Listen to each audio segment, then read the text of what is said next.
Bien, mesdames, messieurs, bonsoir. Bienvenue à ces rencontres organisées par la médiathèque du Centre culturel Chibaou. Alors, ce sont les dernières de la saison.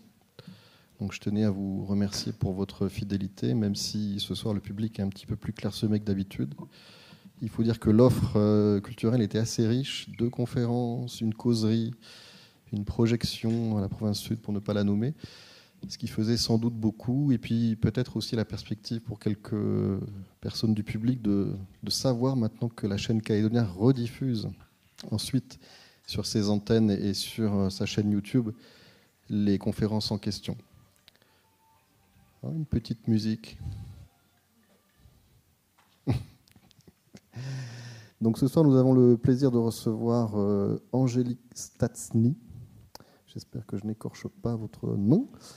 Je vous rassure tout de suite, la conférence se tiendra bien en français, parce qu'on nous a posé la question au motif que Angélique était doctorante en sciences politiques à l'université de Melbourne, mais elle est bel et bien française, il n'y a pas de doute sur la question, elle s'exprimera en français ce soir, bien évidemment. Donc ce soir, nous allons nous plonger dans l'activisme noir des années 60, 70, jusque dans les années 80. Avec, vous avez peut-être entendu en introduction quelques morceaux qui étaient à la fois tirés de la période US, enfin des États-Unis, et ensuite quelques morceaux avec Warumpi Band, No Fixed Arrest pour l'Australie, et puis quelques titres de Nouvelle-Zélande également. Donc ces morceaux que vous avez entendus et dont il sera question aussi dans l'exposé ce soir, ils sont bien entendu disponibles à la médiathèque du Centre culturel Chibaou, ainsi que la documentation que vous avez pu voir devant la salle Sissia. Donc n'hésitez pas, si vous voulez un complément d'information à ce sujet, que ce soit pour la consultation des documents ou pour un abonnement, à nous poser la question, soit ce soir, soit du mardi au dimanche, puisque nous sommes ouverts de 9h à 17h. Donc je le disais, il sera question d'activisme noir ce soir. Et à partir de ce qui s'est déroulé aux États-Unis à la fin des années 60, ce qui en a découlé dans le Pacifique, et plus particulièrement en Australie et en Nouvelle-Zélande. Donc on verra un peu sur la période 68-84, ce sont les dates butoirs qui figurent dans le titre, comment ces mouvements se sont créés, ont vécu, et puis ont fini par être démantelés, mais aussi leur héritage aujourd'hui. Donc je l'ai dit, la conférence est enregistrée par Calédonia, mais elle sera aussi disponible sur notre site adck.nc en audio très vite, dès le début de la semaine prochaine. À la fin de cet exposé, il y aura bien entendu un débat qui est possible. Donc on sera 2 en salle à vous proposer un micro. Donc n'hésitez pas à nous faire un petit signe pour poser votre question. Voilà, je ne vais pas être plus long. Je remercie une nouvelle fois Angélique d'intervenir ce soir. Et puis, je vous rejoins tout à l'heure pour les débats. Merci.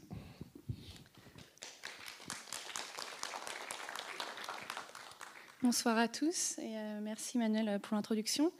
Je voulais vous remercier déjà d'être venu ici et de me montrer un intérêt pour le sujet. Et aussi remercier le Centre culturel Chibaou de m'accueillir et de prendre la parole ici ce soir. Alors, comme l'a dit Manuel, je suis doctorante en sciences politiques à l'Université de Melbourne et ça fait plus de 6 ans que je vis là-bas, sur les terres des peuples Wurundjeri et Boonwurrung de la nation Kulin, dans le sud-est du Victoria. Alors, le sujet sur lequel je vais m'exprimer ce soir, c'est en fait mon sujet de recherche précédent. Donc, ce n'est pas mes recherches doctorales, mais en fait, c'est mes sujets de master qui a été en partie publié dans une revue scientifique en Australie qui s'appelle Australian Aboriginal Studies Journal en 2014 avec l'aide d'un de mes professeurs, Raymond Orr. Donc, ce soir, je vais vous parler du Black Power en Océanie de 1968 à 1984. Alors le Black Power, il incarne en fait un large éventail de discours, de personnes, de théories et d'actions dans le temps et dans l'espace. Et ce soir, je vais plus me concentrer plus particulièrement sur l'influence des panthères noires, donc les Black Panthers, sur l'activisme autochtone en Australie et en Aotearoa, Nouvelle-Zélande. Donc l'activisme aborigène et des îliens du détroit de Torres, et ensuite maori et polynésien. dans le cas de la Nouvelle-Zélande. Alors, la représentation que l'on se fait généralement des panthères noires, leur action auprès des communautés, leur héritage international et l'image déformée par beaucoup de ceux qui ont été extérieurs au mouvement, fournit en fait l'une des plus grandes contradictions et interrogations sur l'activisme contemporain. Donc ce soir, je veux revisiter en fait cette période avec vous, et afin de mieux comprendre cette forme d'activisme et les revendications dans ces deux sociétés et les revendications autochtones aujourd'hui. Alors, comprendre cette forme d'activisme en fait est important aussi bien pour les autochtones que pour les non-autochtones. Et mon approche, en fait, c'est vraiment de comprendre, d'une part, la société dans laquelle je vis depuis plusieurs années, mais aussi de prendre conscience que le Black Power s'adresse aussi aux Blancs, comme moi, à notre responsabilité d'écouter et de prendre conscience de notre position dans ce système et de notre potentiel d'action sur le plan humain. Donc c'est une parole qui interpelle et qui appelle à l'écoute. C'est l'approche, en tout cas, que j'avais à ces recherches quand je les ai faites. Alors justement, j'ai pour cela récolté des témoignages de certains activistes en question. J'ai assisté à leurs interventions publiques au cours des années, parce que certains de ces activistes continuent à donner des conférences, des discussions, etc. J'ai aussi analysé les archives écrites, orales, les archives radio, visuelles, aussi bien les archives activistes que institutionnelles. Et j'ai aussi analysé donc les études académiques qui ont été écrites aussi bien à l'époque que depuis sur l'histoire de ce mouvement. Alors les questions que je me suis posées, c'est comment en fait cette influence du Black Power s'est manifestée sur cette forme d'activisme autochtone dans ces deux sociétés, quels changements et stratégies politiques nouvelles elles ont engendrées au sein de ces groupes activistes, et en fait quel héritage et leçons on peut tirer aussi bien, disons, des stratégies qu'ils ont mis en place, mais aussi du démantèlement ou de l'essoufflement de cette forme d'activisme au fil des années. Alors je me concentre ce soir plutôt sur 5 groupes activistes en particulier. Alors en Australie, ça va être la Ligue d'avancement des aborigènes qui se trouve à Melbourne, les Panthères noires australiennes qui étaient à Brisbane, en anglais The Australian Black Panthers, des groupes activistes à Sydney. Et pour la perspective néo-zélandaise, donc il y a 2 groupes en particulier.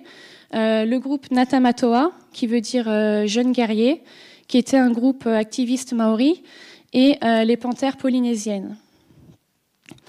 Alors, ma présentation est organisée autour des thèmes suivants. Donc, au début, j'ai un peu vous parlé de l'idéologie et des activités des Panthères noires aux États-Unis.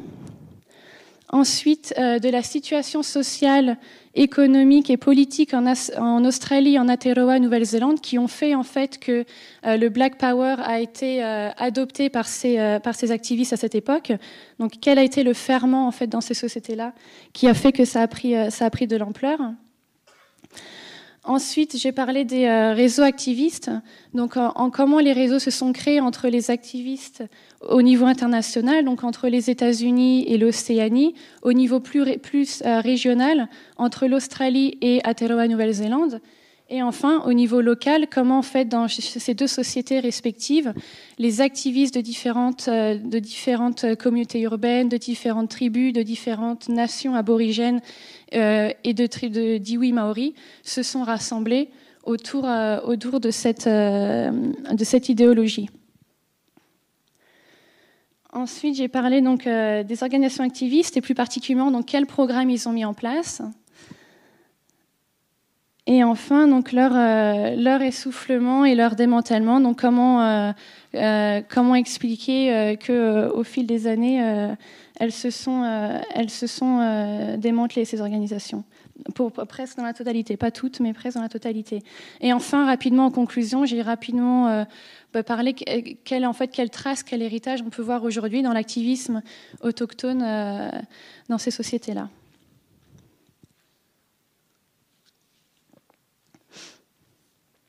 Alors, en 1969, en Australie, Eric Onus, qui est directeur du Conseil exclusivement aborigène du Victoria, déclare, je cite, Quand l'homme blanc entend parler du pouvoir noir, il frémit d'inquiétude. Imaginez un peu ce que les Noirs ont enduré toutes ces années passées sous le pouvoir blanc. Fin de citation. La déclaration d'Eric Onnes est emblématique d'un changement dans les discours autochtones et en fait reflète la dissémination du Black Power à l'échelle internationale.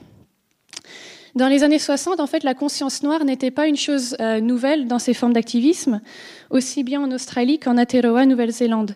Par exemple, dans les années 1930 ou 1920, des activistes aborigènes étaient déjà influencés par les activistes afro-américains et caribéens et revendiquaient donc le droit des aborigènes à la terre, demandaient de pouvoir jouir de plus de droits civiques et d'avoir plus d'autonomie. À la même époque, en Aotearoa, Nouvelle-Zélande, il y a le mouvement Ratana qui se développe aussi. Et ce mouvement demande l'égalité entre les Maoris et les non-Maoris, une plus grande représentation au Parlement et l'accès aux services de l'éducation, de la santé, etc. Mais en fait, l'activisme de la première moitié du XXe siècle se focalise sur les droits fonciers et les droits civiques, et les activistes utilisent souvent des méthodes similaires aux non-autochtones, telles que des pétitions, le courrier des lecteurs et des pamphlets politiques. En revanche, les organisations politiques qui se développent dans les années 60, donc surtout sous le Black Power, en fait, marquent une rupture, d'une certaine façon, avec les anciennes méthodes politiques. Donc les groupes activistes adoptent des méthodes plus directes, préférant la confrontation, et revendiquent l'autodétermination, la libération, la séparation au sein des organisations activistes et la fierté culturelle au nom du Black Power. Et donc le commentaire d'Eric Onnes est vraiment emblématique de ce changement. Alors l'idéologie du Black Power émerge tout d'abord aux États-Unis, sous l'égide de personnes telles que Stokely Carmichael et Malcolm X. Et il se démarque en fait du mouvement des droits civiques mené par Martin Luther King. Et en 1966, donc frustré par le mouvement afro-américain des droits civiques, qu'il considère comme inefficace, Bobby Seale et Huey Newton fondent les Panthères Noires pour l'autodéfense à Oakland, donc en anglais The Black Panthers for Self-Defense, à Oakland en Californie. Et donc ce mouvement en fait va s'étendre très rapidement dans d'autres villes aux États-Unis et compteront donc plusieurs autres leaders, hommes et femmes, comme vous pouvez le voir sur les images, tels que Angela Davis et Ellen Brown. Et donc dès le début en fait de ce mouvement, les relations de genre au sein du parti en fait vont être au centre des débats. Et en 1970, Huey Newton en fait écrit une lettre ouverte qui soutient la libération des femmes et une tolérance aux droits des homosexuels. Et en fait, au fil des années, des femmes telles que Ellen Brown, Phyllis Jackson ou Angela Davis vont en fait occuper des postes à haute responsabilité au sein de ces mouvements, tels que directrices ou trésorières. Et donc en fait, le mouvement, au fil des années, en fait, le mouvement des Panthères Noires était bien plus progressiste que ce que les médias en disaient, du moins à l'époque. Alors le parti justement des Panthères Noires est basé, je cite, sur l'amour inconditionnel pour le peuple. Alors ils instaurent un programme en 10 points et œuvrent donc au moyen d'actions directes, rapides et militantes pour la liberté, l'autonomisation, l'autodéfense face à la brutalité des forces de l'ordre, l'égalité dans le travail, l'éducation et une fin à l'injustice, aux abus du capitalisme et à la suprématie blanche. Alors l'idéologie du Black Power, en fait, elle merge l'idée de race et de classe afin, je cite Stokely Carmichael, de détruire les mots jumeaux que sont le capitalisme et le racisme. Donc influencé par les écrits de Frantz Fanon sur la colonisation, Newton reconnaît l'existence de communautés globales exploitées et opprimées et leur besoin d'une émancipation révolutionnaire collective. Alors au même moment, l'activiste afro-américain Harold Cruz, en 1968, en fait, développe l'idée de colonie interne pour dénoncer justement le statut subordonné des populations afro-américaines aux États-Unis. Alors cette idée en fait d'une colonisation, d'une colonie interne ou d'une colonisation domestique va trouver un écho chez les activistes autochtones en Australie et en Aotearoa, Nouvelle-Zélande. En effet, en plus des liens résiduels que la couronne britannique a avec ces deux sociétés, les activistes en fait dénoncent les relations coloniales internes entre peuples autochtones et les populations non autochtones au sein de cette société. Donc des relations qui sont marquées par l'oppression et le racisme entre personnes, mais aussi le racisme institutionnel. Alors le but du Black Power, en fait, est de prôner la libération au travers d'organisations locales indépendantes, plutôt qu'au travers des institutions existantes, dirigées par les Blancs. Donc selon cette idéologie, en fait, l'oppression blanche et le racisme institutionnel doivent être érodés par une politique grandissante de la conscience noire qui rassemble en fait au-delà des classes sociales, des religions, etc. Et en fait, quand on parle de conscience noire, en fait, on parle de l'utilisation de la race comme angle d'approche pour comprendre l'expérience de marginalisation des populations minoritaires et des peuples autochtones colonisés. Donc en fait, le terme noir, il devient une expression politique qui se rapporte en fait à des formes variées de discrimination coloniale et d'injustice, mais aussi en fait à une identité qui vise à combattre ces processus. Donc en fait, le terme noir est une réappropriation sociale et politique par les activistes qui leur permettent en fait de dénoncer les politiques et attitudes racistes. Et donc les symboles du Black Power vont inclure la panthère, le béret noir, l'afro, le poing levé. Alors, juste pour mentionner le cas de la panthère, pourquoi la panthère ? Alors, la panthère, en fait, symbolise la force et la dignité des Noirs. Et c'est aussi un animal qui ne contre-attaque pas tant qu'il n'est pas mis au pied du mur. Donc, lorsqu'elle est mise au pied du mur, elle ne peut rien faire d'autre que bondir. Et quand elle bondit, on ne l'arrête plus. Donc, en fait, les positions idéologiques des panthères noires vont être disséminées dans leurs propres médias, tels que la revue Black Panther. Donc, je vous ai mis trois exemples à l'écran. Et donc, les membres des Panthères Noires, en fait, s'instruisent, éduquent les communautés et les encouragent aussi à s'auto-éduquer, en lisant justement des écrits philosophiques, politiques, sur le thème, sur la colonisation et sur la libération.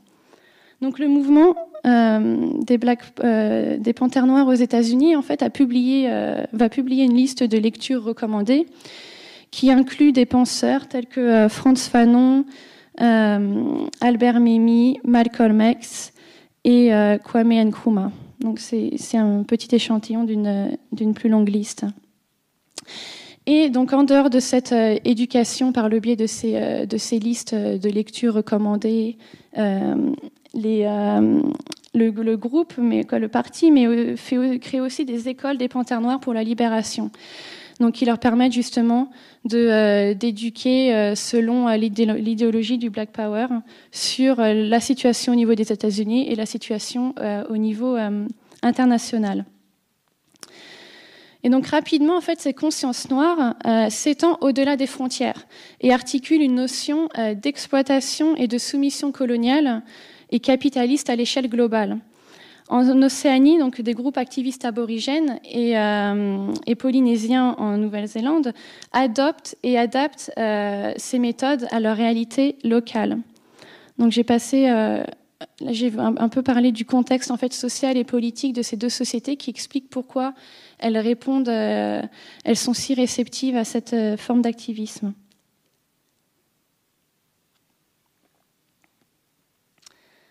Donc en fait, des aborigènes et des Iliens du détroit de Torres en Australie, et puis les Maoris et les Iliens du Pacifique en Aotearoa, Nouvelle-Zélande, se rendent de plus en plus compte des points communs dans leur situation politique, sociale et économique, donc tels que l'aliénation à la terre, la précarité, le racisme et des systèmes politiques oppressifs. Donc les terres avaient été spoliées, les peuples déplacés et les ressources naturelles pillées dans ces deux sociétés.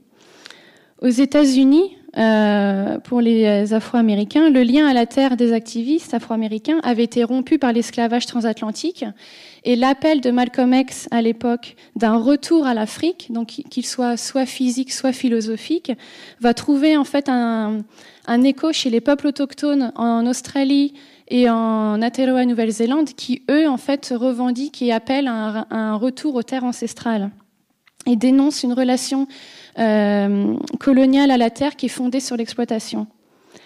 Et donc un article dans le journal activiste autochtone australien, le Centre de ressources noires, donc c'est le titre du journal qu'ils ont mis en place, déclare, je cite, « Bien que les Américains noirs ne sont pas autochtones au sol américain, l'oppression à leur encontre pour les déshumaniser et leur faire croire qu'ils sont inférieurs ne sont en rien différents des forces d'oppression utilisées contre les aborigènes d'Australie. » Fin de citation. Alors cette aliénation culturelle et cette spoliation foncière, en fait, sont accompagnées de précarité socio-économique grave. Par exemple, en Aotearoa, les tribus maoris ont perdu 95% de leurs terres entre 1840 et 1950. Et entre 1950 et 1980, 60% d'entre eux déménagent en ville. Donc il y a un très fort exode rural en plus de cette spoliation foncière. Et dans ces villes, ils vivent souvent dans les quartiers les plus pauvres. Donc par exemple à Auckland, ça va être Ponsonby, Grayling, Otara et Otahuhu, pour ceux qui connaissent Auckland. Et donc, en fait, ils font face à la discrimination dans l'enseignement, les services sociaux et au travail. Rawiri Paratene, qui est un ancien membre de Natamatoa, donc le groupe maori, les jeunes guerriers, se souvient, je cite, « Grandissant à Otara, autour de toi, les gens galèrent. Il y avait un sentiment qu'on s'était débarrassé de nous ici et qu'on ne pensait pas à nous. Il y avait les riches et les pauvres, et c'était assez évident que les pauvres, c'était les Maoris et les Îliens du Pacifique. » Alors en Australie, les aborigènes et les Îliens du détroit de Torres vivent dans des conditions similaires. Donc en 1976, par exemple, 57% des aborigènes en âge de travailler sont au chômage. En Nouvelle-Galles du Sud, il y a des logements vétustes, un manque d'accès à l'eau et aux moyens de subsistance de base, tels que l'eau courante, la nourriture, l'éducation, la santé. Et dans le Queensland, par exemple, il y a un manque de liberté encore plus criant. Et les moindres mouvements en fait, des autochtones, donc aborigènes et les Îliens du détroit de Torres, sont contrôlés, régulés dans les réserves et les missions. Donc, par exemple, ils ont besoin d'une autorisation pour se baigner. Ils n'ont pas le droit d'être propriétaires. Ils peuvent être déplacés selon la volonté du directeur des réserves. Et l'argent qu'ils gagnent, quand ils le gagnent, parce que souvent ils n'étaient pas payés, mais l'argent qu'ils gagnent est géré par le directeur de la réserve. Donc, en fait, ces injustices et ces conditions de vie précaires ont politisé une partie des autochtones en Australie et des Maoris et des Îliens du Pacifique en Aotearoa, Nouvelle-Zélande. Alors, les politiques du Black Power, en fait, se nourrissent d'échanges internationaux, d'idées, mais sont ancrées donc dans des contextes locaux d'injustice et de racisme. Donc, le sentiment d'injustice parmi les peuples autochtones est d'autant plus intense qu'il y a en fait une désillusion profonde à la fin des années 60 dans ces sociétés. Par exemple, en Australie, beaucoup ont pensé que le référendum de 1967, donc le référendum, en fait, il a permis d'inclure les aborigènes et les Îliens du détroit de Torres dans le recensement. Et il a aussi donné le pouvoir fédéral, le pouvoir au gouvernement fédéral de supplanter en fait les politiques étatiques racistes, telles qu'elles étaient par exemple pratiquées dans le Queensland. Donc en fait, beaucoup de gens ont pensé, beaucoup d'autochtones pensaient qu'avec ce référendum en 67, eh bien, il allait y avoir en fait des réformes de fond par rapport à leurs conditions.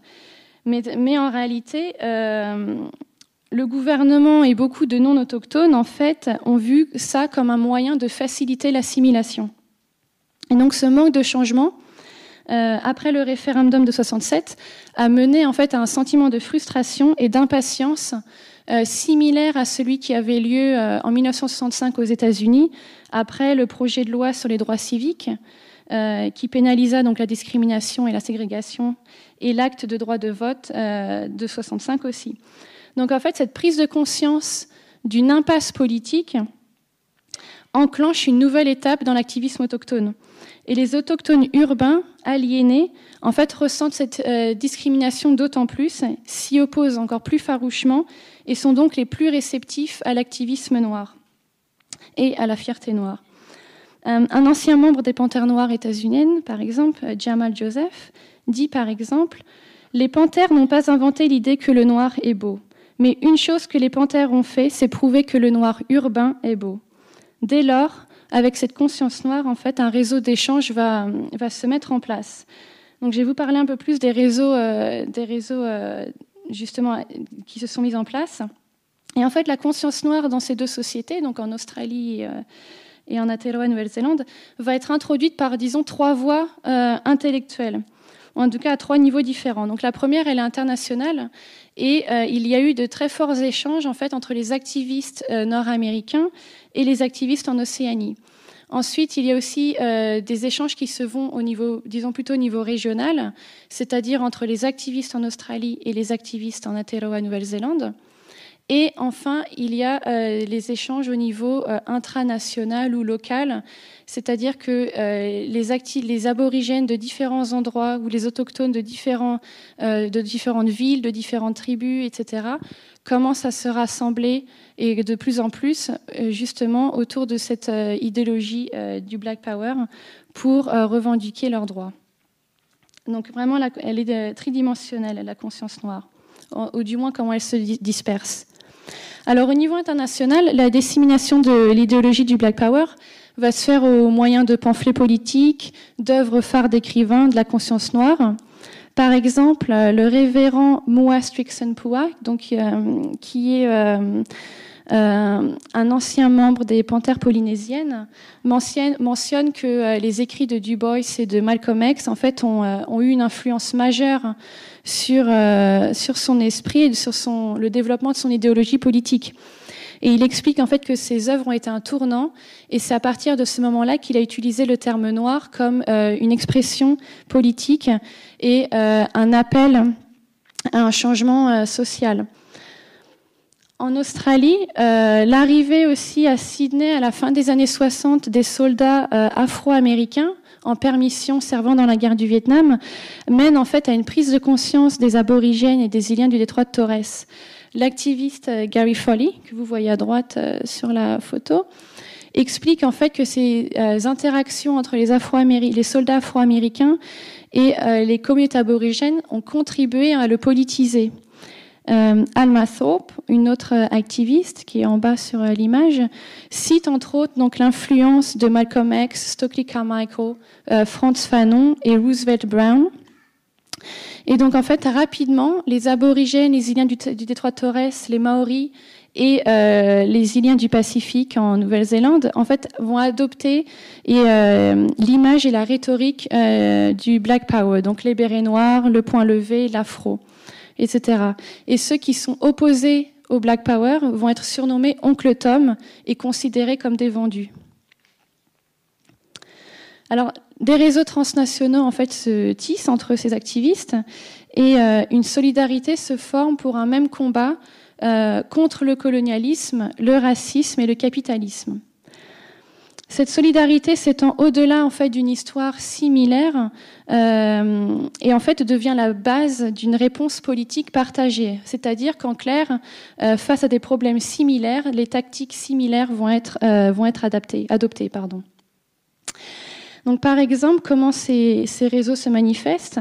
En 1969, Bob Mazza et Bruce McGuinness, qui sont membres de la Ligue pour l'avancement des aborigènes à Melbourne, invitent à Melbourne Roosevelt Brown, qui est un homme politique bermudien et un activiste du Black Power.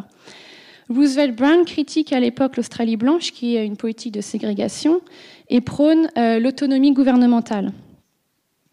En 1970, 4 activistes aborigènes sont invités à la conférence du Black Power qui se tient à Atlanta aux États-Unis. Ce qui permet en fait à ces activistes de revendiquer leurs droits et formuler leurs demandes devant un public international. Donc cette conférence des Black Power à Atlanta va aussi coïncider avec un séjour d'études de 5 représentants aborigènes donc qui partent en voyage d'études aux États-Unis. Et le but de ce voyage d'études pour ces activistes, c'est d'analyser le fonctionnement des organisations locales mises en place par les Panthères Noires et de leurs programmes locaux d'auto-assistance pour les implanter ensuite par la suite en Australie. Donc là, c'était au niveau, disons, international. Au niveau régional, des liens se développent aussi, donc entre les aborigènes et les îliens du détroit de Torres en Australie et les activistes en Aotearoa, Nouvelle-Zélande. Et donc en fait, le Black Power et la conscience noire vont en fait développer un sentiment panautochtone, un sentiment en fait collectif d'autochtonie entre les aborigènes, les Iliens du détroit de Torres, les Maoris et les Iliens du Pacifique. L'activiste Maori Rebecca Evans en fait parle de ces connexions, de ces liens qui se créent dans tout le Pacifique. Alors je la cite. Quand il s'agit de savoir si t'es noir ou blanc, il n'y a pas d'entre-deux. Pas de gris, pas de marron. Ce qui se passe en Nouvelle-Calédonie, à Tahiti et en Australie est exactement pareil que ce qui se passe ici. Fin de citation. Alors beaucoup de ces activistes se soutiennent et participent à leurs luttes respectives. Donc beaucoup de panthères polynésiennes, par exemple, se joignent à des activistes aborigènes lors de manifestations pour les droits fonciers en Australie et participent à des sommets activistes en Australie. Pareillement, donc Sid Jackson, qui est le leader de Natamatoa, donc le groupe Maori, se rend en Australie en 1970 et va créer des liens avec les activistes à Melbourne et à Sydney. 2 ans plus tard, Willy Lolaya, qui est l'un des membres fondateurs des Panthères polynésiennes, montre son soutien actif lors des manifestations à l'ambassade aborigène à Canberra. Pareillement, les activistes aborigènes vont aller participer à des ikoi, c'est-à-dire des marches pour les droits fonciers maoris, et à des manifestations dans les années 70 et dans les années 80. Donc, par exemple, avec le ikoi de 1975 et les manifestations contre le tour des Springboks, qui est l'équipe de rugby sud-africaine, en 81, donc en signe de protestation contre l'apartheid et le racisme. Je reviendrai un peu sur ces manifestations un peu plus tard. Et en fait, donc, au-delà de ces leaders qui voyagent, qui se rencontrent et qui montrent leur soutien pour les uns les autres, les communautés activistes autochtones, plus largement, elles aussi s'intéressent à l'idéologie du Black Power, donc par le biais de la culture populaire, des médias, des discours de leurs leaders politiques, et donc aussi par le biais donc, des journaux, de la télévision, les livres, la musique, les débats publics. Et en fait, tout cela va leur permettre de prendre conscience de l'échelle, donc ce qu'ils appellent donc l'échelle internationale de la suggestion coloniale, mais aussi de recouvrer une fierté culturelle et l'autonomisation. Et donc l'éducation va jouer un rôle clé. En 1968, et c'est l'une des raisons pour laquelle j'ai mis comme date de départ 1968.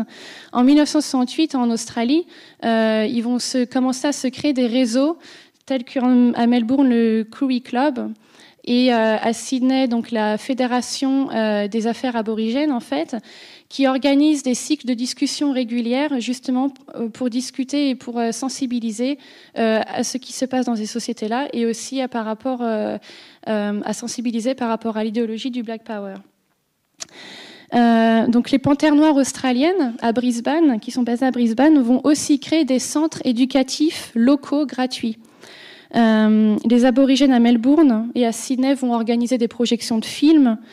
Et sur le modèle des Panthères noires aux États-Unis, le centre de ressources noires, Black Resource Center en anglais, à Melbourne, va organiser des classes d'éducation politique sur des thèmes tels que l'histoire de l'Australie, comment le gouvernement australien fonctionne-t-il, la société noire et blanche aujourd'hui. Donc en fait, ces classes qui sont donc créées par les activistes du Black Power en Australie sont basées donc pareillement sur une liste de lecture et des discussions de groupe afin de mieux comprendre la lutte et le contexte national et international. Pareillement en Nouvelle-Zélande, donc des initiatives similaires sont mises en place et par exemple Natamatoa va aussi aider à éduquer et former les Maoris selon l'idéologie du Black Power.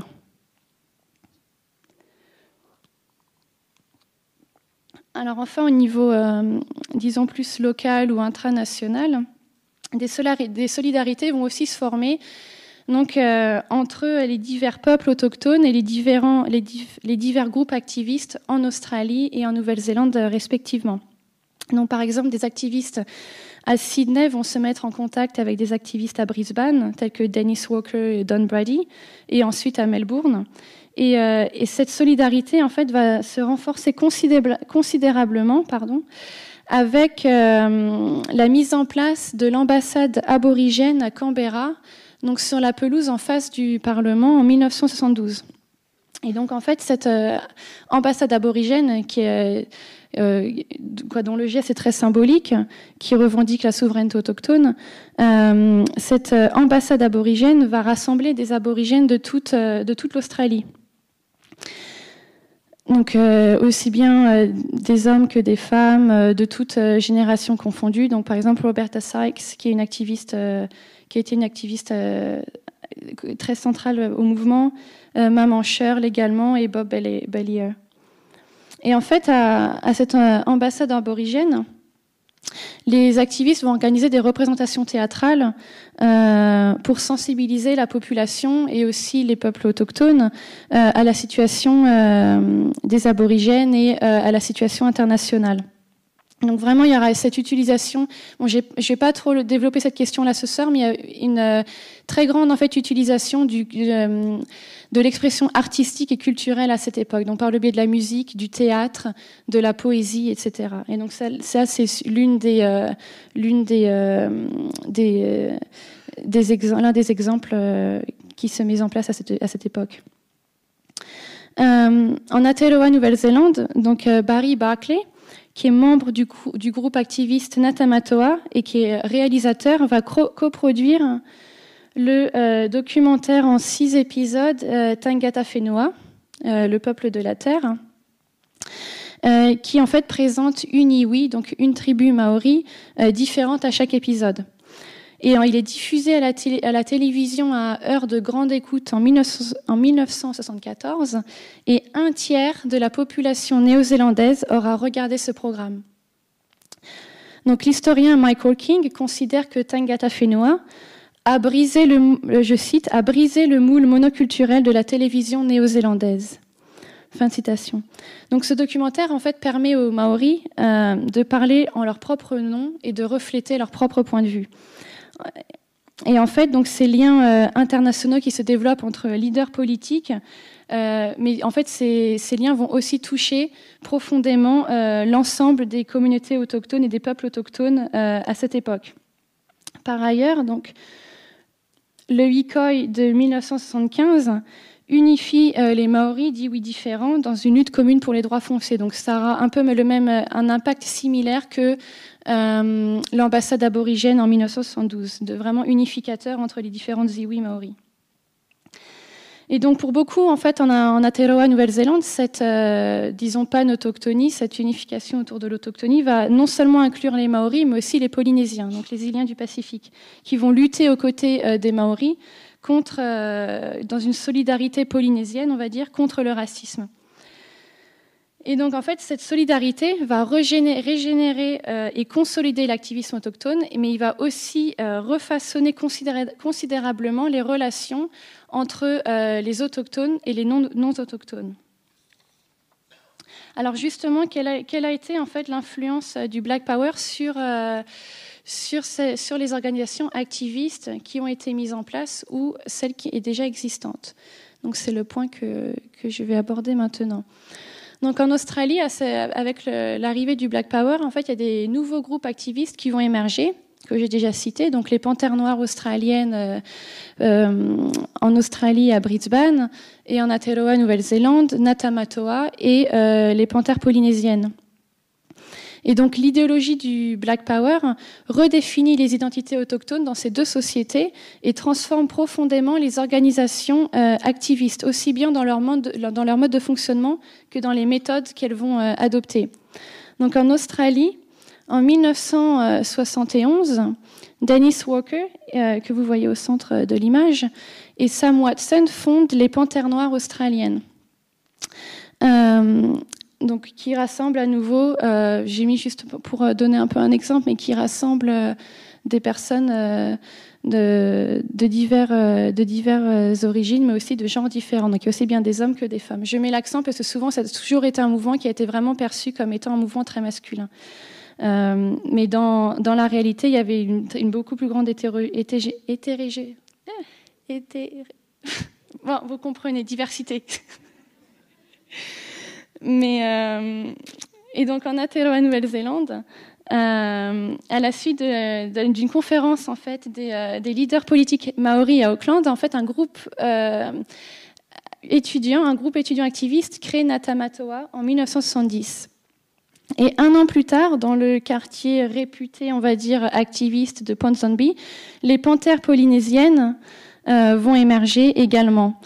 Donc, elles sont dirigées par des activistes polynésiens, maoris et iliens du Pacifique, tels que Samoa, Tonga, Niue. Mais le mouvement prend de l'ampleur et ouvre des succursales, donc aussi bien à Auckland qu'à Christchurch et à Dunedin, donc dans le sud du pays. Pendant les panthères polynésiennes, pendant la première année de leur existence, elles ont pour politique de n'inclure que les Maoris et les Iliens du Pacifique en leur sein. Cependant, donc certaines personnes qui sont associées au mouvement, telles que Nigel Bana, qui est en fait une panthère polynésienne honoraire au début, qui est d'origine indienne, considère que cette politique est contre-productive. Et les membres non polynésiens sont par la suite acceptés. Donc au final, les panthères polynésiennes vont rassembler des gens de milieux sociaux et ethniques variés, donc des étudiants, des habitants de quartiers défavorisés, des Iliens du Pacifique, des Maoris, des personnes d'Asie du Sud-Est, des Européens, des gangs tels que les gangs de Ponsonby et les Stormtroopers, et aussi des futurs chefs de gouvernement, tels que David Lange et Helen Clark, qui vont tous les deux devenir premiers ministres de Nouvelle-Zélande par la suite. Donc ainsi, bien que en fait le Black Power, bien que ces activistes s'inspirent du Black Power, l'organisation de ce groupe n'a finalement peu de choses à voir avec un groupe militant pour la suprématie noire, tel que beaucoup de gens le prétendent à l'époque. Alors, ces nouveaux groupes activistes vont émerger et les organisations existantes réforment, elles, leur structure en profondeur.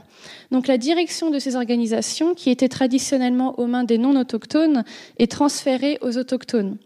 De même, le personnel non aborigène va être remplacé petit à petit non-autochtone, va être remplacé par un personnel autochtone, surtout donc dans les postes de direction.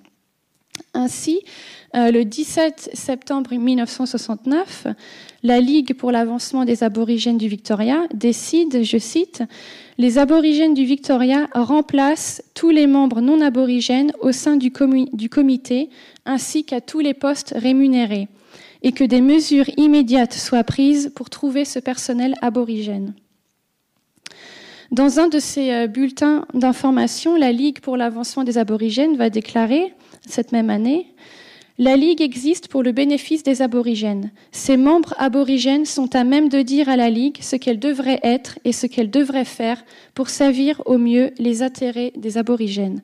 Ses membres non aborigènes se tiendront en retrait pendant que ces décisions seront prises et travailleront à les mettre en œuvre en collaboration avec les membres aborigènes. » Donc, après ça, en octobre et novembre de cette même année, donc 1969, le comité majoritairement non aborigène et le co-directeur, qui est lui aussi non aborigène, Bruce Silverwood, vont décider de quitter leur poste.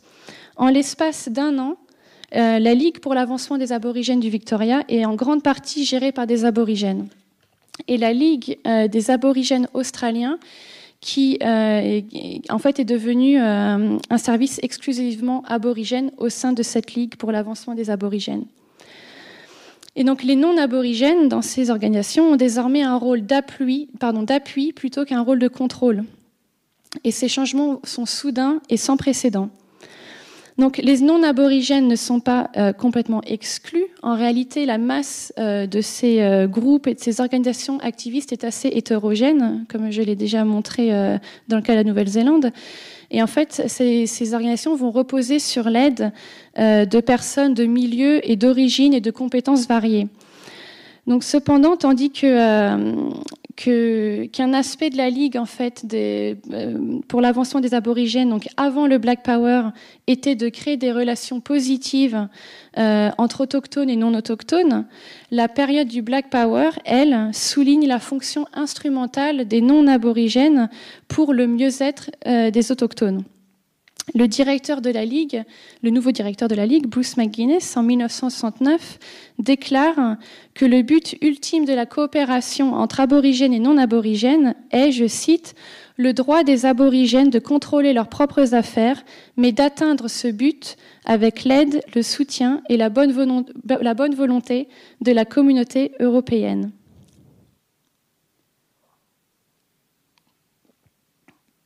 Alors de même, en Aotearoa, Nouvelle-Zélande, les panthères polynésiennes vont créer des alliances avec des groupes qui se battent, des organisations non autochtones qui se battent contre le racisme, donc telles que l'Association citoyenne pour l'égalité raciale, Amnesty Aora, les comités des relations raciales néo-zélandaises, ainsi que Natamatoa et Te Matakite o Aotearoa.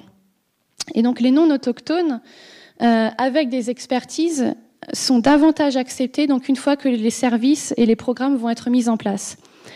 Donc il y aura des programmes d'aide juridique, par exemple, qui sont offerts aux populations locales. Et ces programmes sont bâtis autour de l'aide et des conseils d'avocats non autochtones, tels que David Lange pour les panthères polynésiennes à Auckland, ou Eddie Newman et Peter Tobin à Sydney. Donc aussi bien en Australie qu'en Aotearoa, Nouvelle-Zélande, les actions locales et les programmes reposent sur des alliances entre autochtones et non autochtones contre des systèmes discriminatoires. Donc justement, quelles actions et programmes ces groupes activistes, donc influencés par le Black Power, ont-ils menés et mis en place ? Alors, le Black Power devient un levier politique significatif et renforce les tactiques politiques existantes, telles que par exemple les grandes marches pour les droits fonciers et les manifestations. Donc par exemple, en Nouvelle-Zélande, il y a aussi une ambassade maori qui est mise en place en 1972. Il y a aussi le Ikoi de 1975, qui est mené par Fina Cooper, âgée de 79 ans, et qui a traversé l'île du nord, donc elle a traversé du nord au sud et elle a marché plus de 800 km pour les droits fonciers maoris. Je répète, à l'âge de 79 ans. C'est assez, assez frappant. Et donc sur cet Ikoi, plus de 40 000 personnes l'ont suivi en chemin et ça a été un succès. L'année suivante, le tribunal de Waitangi est créé pour en fait commencer à restituer des terres aux Maoris. Donc en plus de ces grandes marches et ces manifestations, les activistes du Black Power en Australie et en Nouvelle-Zélande vont emprunter de nombreuses idées et méthodes aux activistes états-uniens.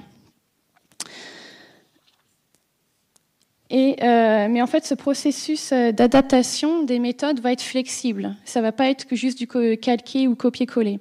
Donc aussi bien en Australie qu'en Nouvelle-Zélande, le programme en 10 points, donc ça c'était encore, pardon, les autres manifestations et ça c'est le mouvement, c'était le mouvement de la marche de 80, donc contre les Springboks dont j'avais parlé tout à l'heure. Et donc justement, pour en revenir au programme en 10 points, donc en fait, aussi bien en Australie qu'en Nouvelle-Zélande, ils vont reprendre le programme en 10 points qui avait été mis en place par les panthères noires aux États-Unis. Donc en fait, dans les grandes lignes, ils vont partager donc le projet donc d'autodétermination. Donc ils demandent la liberté, de l'emploi, la fin du capitalisme, des logements décents pour la population. Ensuite, donc une meilleure éducation sur l'histoire et sur le passé de leur société. Donc tout ça, en fait, ce sont des similarités qui vont être des points qui vont être repris par les autochtones. Donc pareillement, ils vont tous demander donc une fin à la brutalité policière, que en fait que les Afro-Américains, mais qu'aussi les peuples autochtones en Australie et en Nouvelle-Zélande soient jugés lorsqu'ils passent au tribunal, soient jugés par des personnes autochtones ou afro-américaines et pas par des blancs. Et enfin, donc, ils vont aussi revendiquer un accès à la terre, à l'éducation, plus de justice et de paix. Mais donc, en dehors de ces points communs, il va aussi y avoir des différences. Par exemple, en 1969, la Ligue d'avancement des aborigènes déclare qu'elle soutient le principe de Black Power sans nécessairement approuver toutes les façons par lesquelles il s'exprime à travers le monde ou même en Australie. Fin de citation. Et en Nouvelle-Zélande, les panthères polynésiennes retirent par exemple le droit d'être armées. Donc en fait, ça va être l'une des grandes différences entre le mouvement états-unien et le mouvement Black Power en Océanie. Ça va être vraiment par rapport au port des armes. Aux États-Unis, les activistes vont, utiliser le droit de port des armes justement pour défier les forces de l'ordre et pour intimider. Et c'est quelque chose qui, bien sûr, ne sera pas repris dans le contexte océanien parce qu'au niveau législatif, c'est aussi un contexte complètement différent. Alors, en dehors de ces différences, il y a une influence majeure des panthères noires états-uniennes sur les activités en fait mises en place et les programmes mis en place en Océanie. Donc, que ce soit les actions locales et les programmes qui étaient au début appelés programmes de survie. Donc, des actions, par exemple pour l'autodéfense et l'autonomisation, vont être mises en place. Et donc, dans un premier temps, en fait, ces organisations vont se focaliser sur la mise en place de patrouilles de défense contre les violences policières. Donc, en 1969, par exemple, il y a des activistes aborigènes tels que Coe, Williams, Billy et Foley, qui en fait adoptent les pratiques des panthères noires. Donc, ils vont contrôler et enregistrer le harcèlement policier envers les aborigènes dans le quartier de Redfern à Sydney et aussi à Melbourne, des quartiers où justement de nombreux aborigènes vivent et se rassemblent. En Nouvelle-Zélande, une tactique similaire de contre-pression est mise en place pour s'occuper des groupes policiers. Donc en 1974, Natamatoa, les panthères polynésiennes, avec l'aide de l'Union des riverains de Ponsonby et du comité d'Auckland sur la discrimination et le racisme, vont créer le groupe d'investigation de la police. Donc en anglais, en fait, c'est Police Investigation Group, donc PIG, qui se lit PIG. Donc pig, c'est cochon, mais c'est l'équivalent de poulet en français.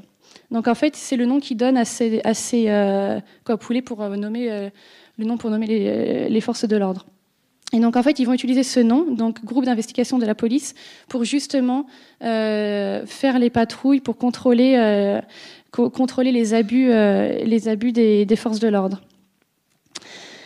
Et en fait, ce contrôle se fait aussi dans le contexte en Nouvelle-Zélande des dawn raids, c'est-à-dire les descentes de police à l'aube. Donc, pour vous donner un contexte assez succinct, assez rapide, en fait, dans les années 70, le ministère de l'Immigration et les forces de police font des descentes chez les gens à l'aube et en fait vont contrôler les visas. Donc, en fait, les personnes qui sont surtout ciblés par ces descentes de police sont les îliens du Pacifique, donc ils viennent de Samoa, etc., parce qu'il y avait eu, dans la deuxième moitié du XXe siècle, il y avait eu une forte migration, justement pour tous les travaux dans les industries, etc. Quand la crise économique arrive, le gouvernement néo-zélandais va commencer à contrôler justement tous ces visas, parce qu'énormément de gens restent alors que leur visa de courte durée en fait a déjà expiré. Et en fait, juste pour vous préciser, ces gens donc, qui restent en fait à la fin de leur visa, à l'époque, donc dans les archives, dans les statistiques, il y a plus de Britanniques qui dépassent et qui restent sur leur visa même s'il a déjà expiré que d'Iliens du Pacifique. Mais ces descentes de police en fait ne vont cibler que les Iliens du Pacifique. Donc c'est aussi là qu'est la tension à cette époque par rapport à justement pourquoi il y a cette dénonciation du racisme à cette époque.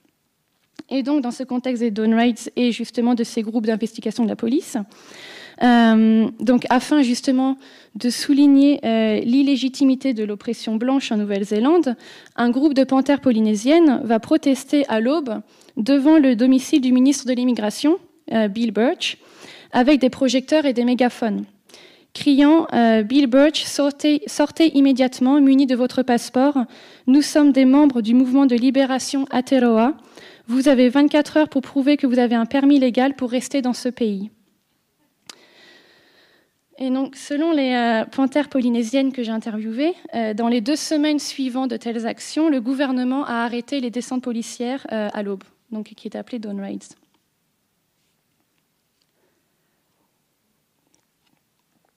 Alors, en fait, aux États-Unis, les Panthères Noires avaient développé des programmes au service des communautés, donc, que j'ai rapidement mentionné, qui étaient plus tard appelés programmes de survie, donc tels que des cliniques gratuites, des dons de vêtements, un service de petit déjeuner gratuit. Je pense, voilà, voici des photos. Donc ça, c'est en fait pour vous donner le contexte états-unien. Et le programme Petit Déjeuner Panthères Noires, en fait, il y avait plus de 35 programmes qui ont été mis en place par ces organisations, et c'était le programme qui était le plus développé. Il nourrissait jusqu'à 20 000 enfants par semaine. Et c'était justement pour subvenir aux besoins, combler les besoins les plus basiques, tels que la faim, l'habillement, etc., etc. Et il y a également donc certaines de ces actions, donc il y a ce programme de petit déjeuner par exemple, et il y avait aussi des écoles pour la libération de la jeunesse, etc.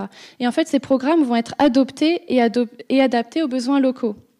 Donc en Océanie, ils vont mettre en place donc des coopératives alimentaires, des banques alimentaires, des services de soins médicaux, donc comme on voit que Naomi Myers et Gary Foley au centre médical de Redfern. Ils vont aussi mettre donc des services de bus gratuits pour les familles qui veulent rendre visite à leurs proches en prison. Ils vont organiser des récoltes de fonds, des sorties pour les anciens, des centres d'aide aux devoirs pour les écoliers, etc., etc. Donc c'est vraiment des actions qui vont toucher à tous les aspects de la vie des communautés aborigènes et autochtones aussi en Nouvelle-Zélande. Donc, ils créent des services de santé, des services d'aide judiciaire. Donc là, c'est à nouveau en Australie. Mais ils font aussi, je reviens sur là-dessus, pardon. En fait, surtout dans ce centre médical et de services légaux, il y avait énormément en Australie en fait de femmes autochtones qui y travaillaient, telles que Alma Thorpe, Deborah Deacon, etc. Et donc, à côté de ces organisations et de ces services donc médicaux, juridiques, etc., éducatifs, donc l'éducation en fait et les cultures autochtones vont aussi avoir une place centrale en Océanie. Les Ngamatoa vont se battre, par exemple, pour l'enseignement de la langue maori. Et donc, ils vont faire des pétitions, comme vous voyez sur la diapositive. Et ils vont aussi organiser des voyages dans les marae, donc dans les tribus, dans les iwi maoris, pour qu'en fait les jeunes maoris qui vivent en ville, urbains, aient l'opportunité d'apprendre leur langue et leur culture auprès des anciens. Donc les activistes aussi dans cette intention d'éduquer va aussi organiser des collectes de fonds pour offrir des bourses d'études et pour créer des auberges de jeunesse pour fournir des logements pour les étudiants à cette époque-là, qui étaient des services qui n'existaient pas du tout à cette époque. Alors on voit qu'en fait l'action des ça, c'est un exemple des ateliers de langue maori mis en place à l'époque. Et en fait, on voit que les programmes qui ont été mis en place étaient très larges. Donc aussi bien il y a les marches pour les droits fonciers continuent, mais il y a aussi des mises en place de ces nouveaux programmes au niveau éducatif, sanitaire, juridique, au niveau du logement, etc. Et donc, en fait, le Black Power, il a permis aux autochtones de créer des alliances et d'initier en fait un mouvement pour la libération de leur peuple. Cependant, au fil des années, ces groupes activistes vont perdre de leur souffle et ils vont faire face à plusieurs obstacles. Qui va faire qu'au milieu des années 80, donc là je l'arrête à 1984 et je vais revenir là-dessus, mais vers le milieu des années 80, ces organisations auront presque dans la quasi-totalité disparu ou auront été profondément modifiées de leur forme d'origine.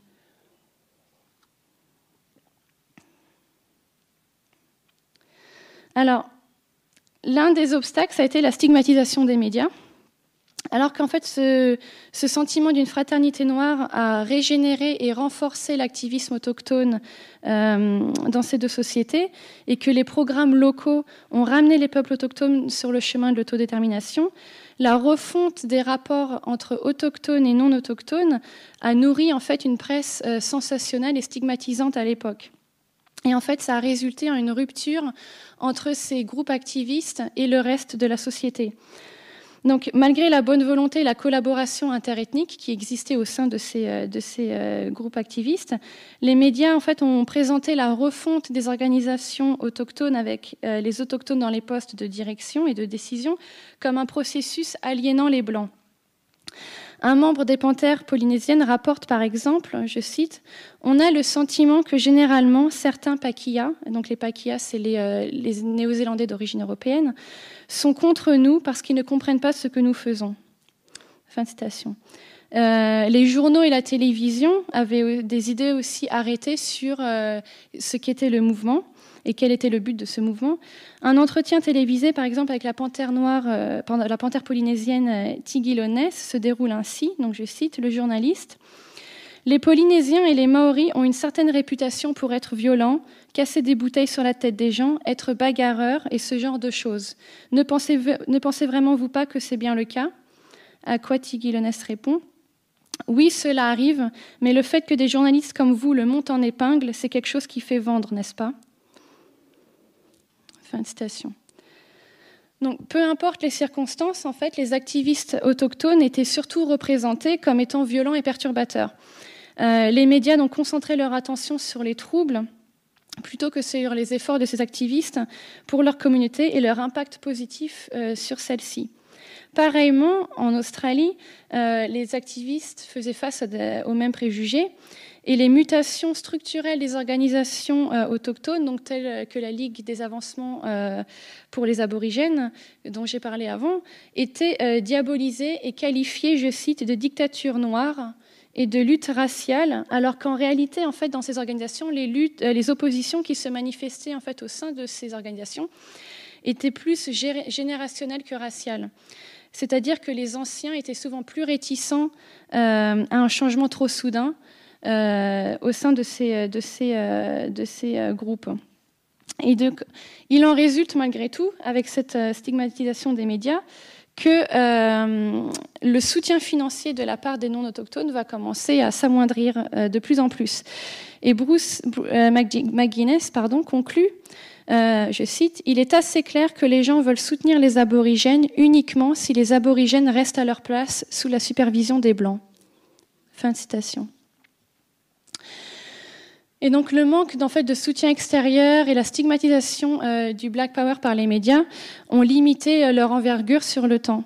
Donc le changement vers une direction autochtone au sein des organisations, c'est souvent en fait accompagné d'une baisse des soutiens financiers pour ces organisations. Néanmoins, donc malgré ces obstacles, beaucoup de ces activistes considèrent encore aujourd'hui que ce fut une étape nécessaire vers l'autonomisation qui leur a donné en fait dignité et courage. Alors en plus de cet obstacle, il y a aussi des divergences internes et des tendances séparatistes, disons racialistes, qui commencent à se montrer au sein de ces groupes, surtout plus marqué en Nouvelle-Zélande d'après les archives, etc. En Aotearoa, donc à la fin des années 70 et 80, il y a des tensions grandissantes au sein des groupes activistes entre les hommes et les femmes. Donc les activistes féministes, Donna Awatere et Rebecca Evans, vont dénoncer en fait le sexisme interne. Donc selon elles, les femmes font le gros du travail et les hommes récoltent les lauriers. En 1976, par rapport à ces questions, justement, ces tensions, en 1976, les groupes activistes vont être réorganisés. Mais dans les années 80, donc les questions vont ressurgir et ces activistes à nouveau vont condamner toute relation intime entre autochtones et non autochtones au sein de ces groupes activistes. Elles vont surtout condamner les hommes maoris qui sont avec des femmes européennes et c'est avec des femmes qui ne s'impliquent pas forcément dans la cause, ne s'impliquent pas forcément dans la lutte pour la souveraineté maori. Donc encore dans les années 80, donc les années avancent et Awatere et Evans vont donc revendiquer une image positive des femmes maoris, parce qu'elles revendiquent cette image par rapport à ce qu'elles voient comme étant toujours la supériorité de la femme blanche. Et en 1984, elles vont appeler les Maoris à se retirer complètement de la culture blanche et à se séparer aussi des activistes polynésiennes. Donc pour avoir en fait qu'un activiste uniquement maori. Et donc c'est l'une des choses qui va mener dans cette organisation en particulier, qui va aussi mener à l'essoufflement de cette forme d'activisme. Alors une autre des raisons, c'est bien sûr la répression du mouvement par les forces policières, qui ensuite est suivie par des peines de prison, et le piège financier qui pousse plusieurs activistes à se démobiliser et à changer de tactique.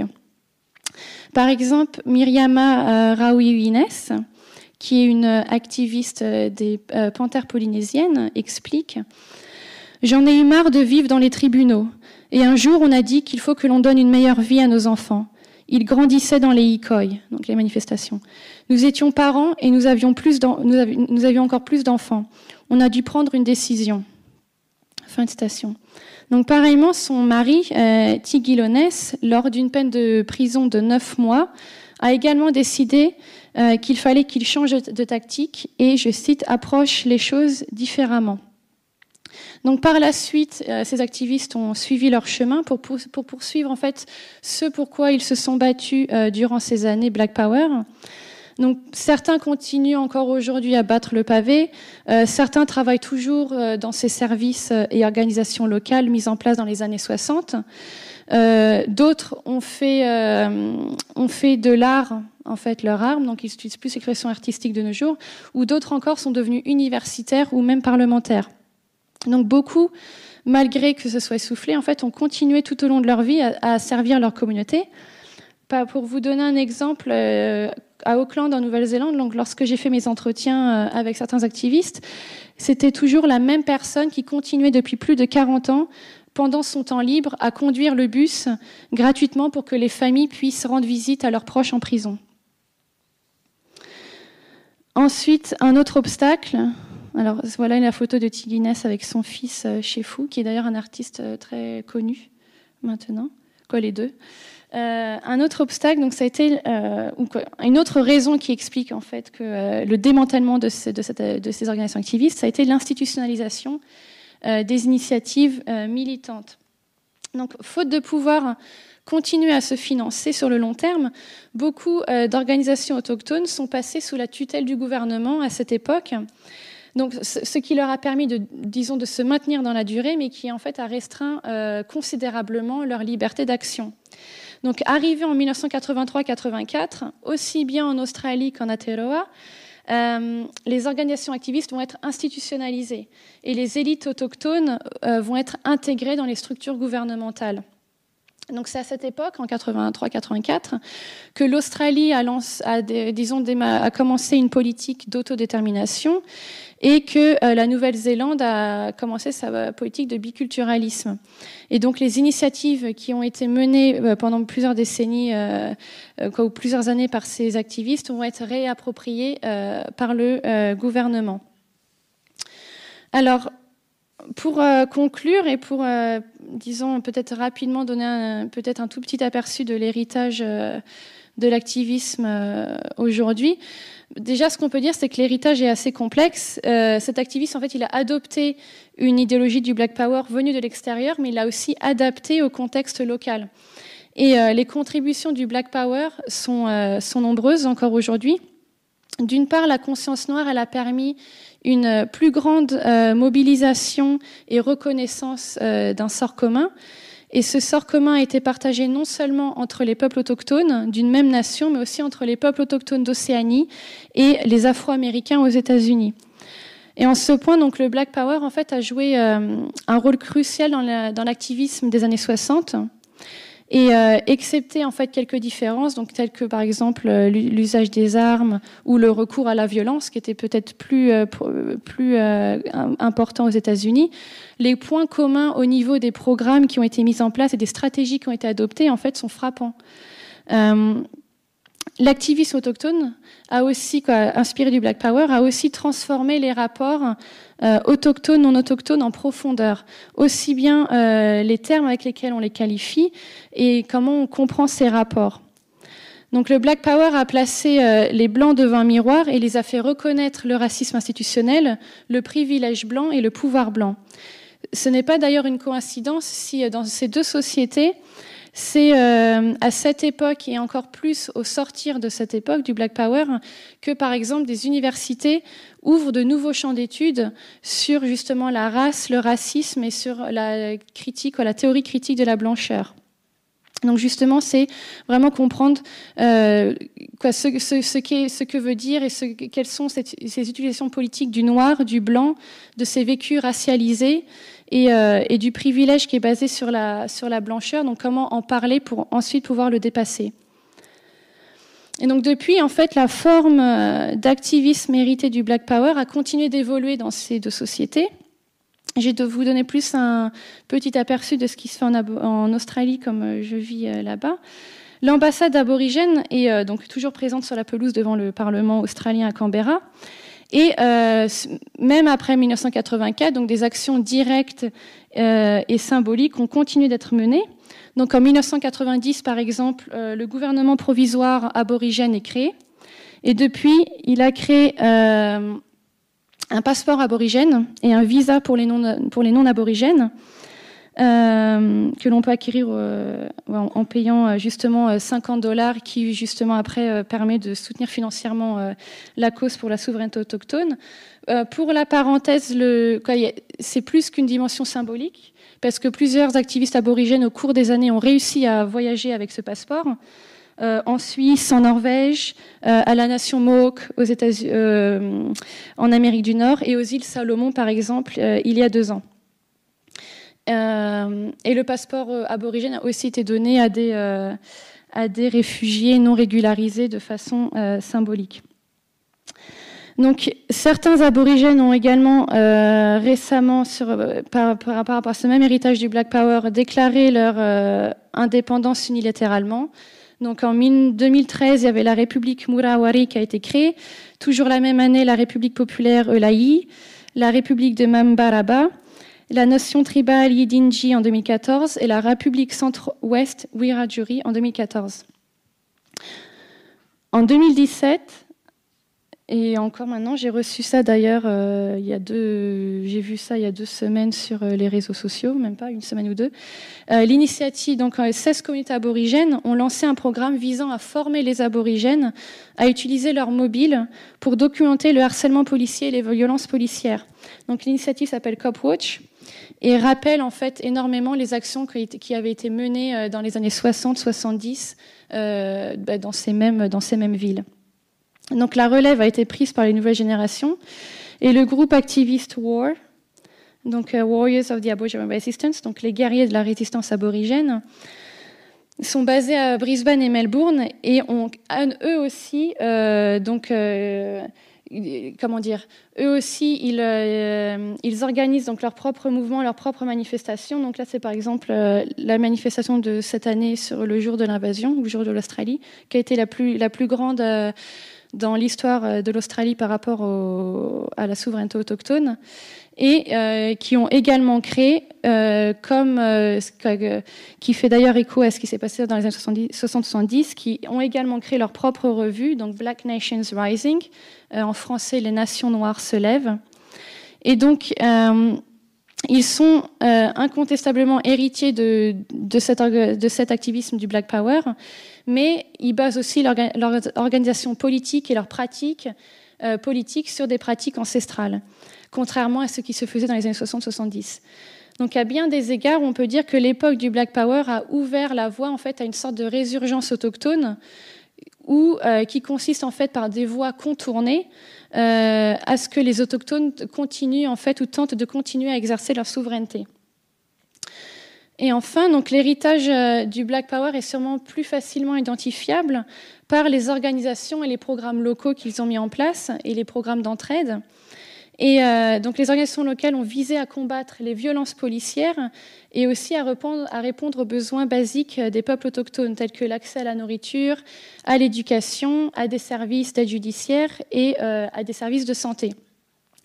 Et donc, bien que plusieurs n'ont été que de courte durée, elles ont prouvé que l'autonomisation et la gérance des affaires et des services par et pour les autochtones est possible. Merci.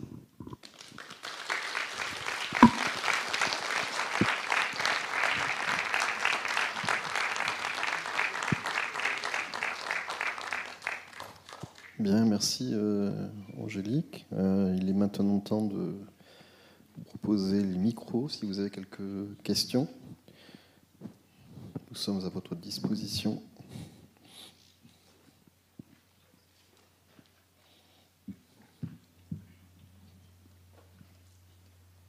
Monsieur devant.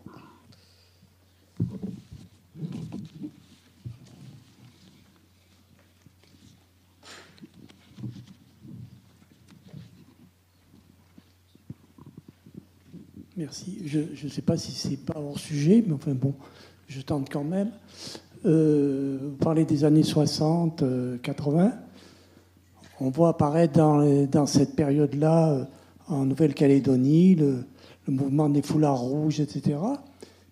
Ça n'est pas évoqué dans votre propos, peut-être parce que c'est totalement en marge, mais est-ce que on ne voit pas naître là aussi une même préoccupation qui est celle de l'autodétermination, ou au moins de la prise en compte de leur histoire, de leur culture, du peuple autochtone par rapport à l'État colonial? Comment ça se fait qu'il n'y ait pas, ou est-ce qu'il y a eu des échanges, est-ce qu'il y a eu des relations, est-ce qu'il y a eu des mouvements qui ont collaboré, ou comment ça s'est passé, ou est-ce que ça a été, la Nouvelle-Calédonie est restée complètement à l'abri ou à l'écart de ce que vous avez évoqué précédemment? Je vous remercie de votre question. Alors, c'était pas resté complètement à l'écart. D'ailleurs, j'ai mentionné dans une des citations, je crois que c'est Rebecca Evans qui mentionne justement la Nouvelle-Calédonie et Tahiti. Moi, après, dans mes recherches, je me suis concentrée que sur l'Australie et Aotearoa, Nouvelle-Zélande, pour commencer. Après, ce dont je me suis... Et je pense que oui, bien sûr, il y a énormément de similarités et des revendications très similaires autour de la souveraineté autochtone, de la libération, etc. Les thèmes, les mots qui sont utilisés, les stratégies qui sont utilisées sont, je pense, similaires. Après, donc c'est pas une question sur laquelle je me suis penchée, mais je sais que quand j'ai parlé à des activistes, et j'étais pas, disons, consciente de ça à l'époque, mais quand j'ai parlé à des activistes aborigènes en Australie et que je leur parlais, donc maintenant mes recherches en fait se portent sur la Calédonie aussi, sur un autre sujet, mais ça se porte sur ce pays. Et donc quand je leur ai parlé justement un peu de l'histoire ici, de mes recherches, etc., ils m'ont tout de suite dit: ah mais oui, mais on connaît un tel et un tel, ils étaient venus, nous on était aussi. Donc je sais que ça m'a un peu mis la puce à l'oreille, et je sais qu'il y a eu des liens. Et je pense que c'est, disons, ça serait, pour moi, c'est un projet là que je vais essayer de développer par la suite, peut-être à partir de l'année prochaine ou plus tard, quand j'aurai fini le projet sur lequel je travaille maintenant. Mais ça serait vraiment pouvoir l'ouvrir justement et plus regarder les liens qu'il y a eu entre l'Australie, ici, Tahiti, etc. Vraiment essayer de voir vraiment au niveau du Pacifique. Mais je pense que c'est incontestable qu'il y a eu des liens, des alliances, etc. à cette époque. Après, peut-être que des gens dans la salle sont mieux à même de répondre à ces questions, veulent contribuer. Dans quel cas, ils sont tous les bienvenus. Mais d'après ce qu'on m'a dit, d'après ce que j'ai commencé à lire un peu dans les archives, etc., et en parlant à des personnes, je pense que oui, c'est incontestable qu'il y a eu des réseaux entre ces sociétés-là.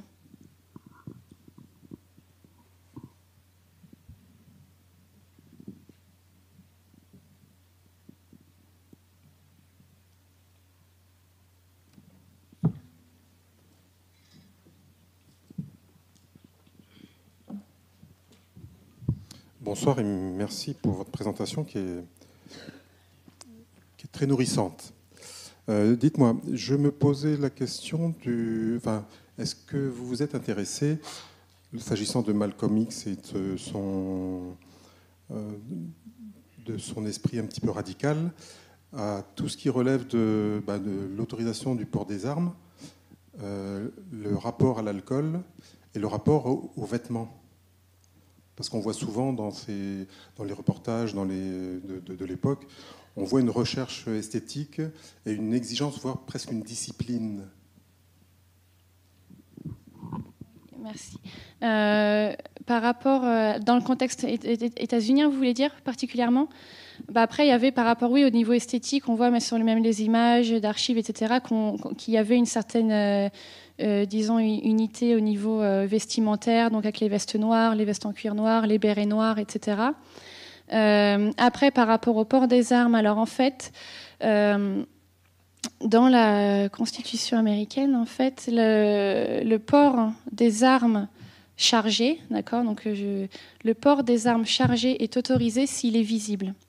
Donc tant que les armes sont visibles, c'était légal de porter une arme qui était chargée. Et donc c'est ça en fait qu'ils se sont appropriés pour leur propre compte en fait. Donc ils portaient c'était en fait une sorte de défiance ou d'intimidation volontaire de porter d'énormes armes très visibles qui étaient chargées, mais qui en restaient en fait dans le cadre constitutionnel de l'époque. Par rapport à l'alcool, c'est pas un point sur lequel, comme j'ai plus regardé, j'ai bien sûr étudié le contexte états-unien, mais j'ai plus après regardé comment il s'est manifesté en Océanie.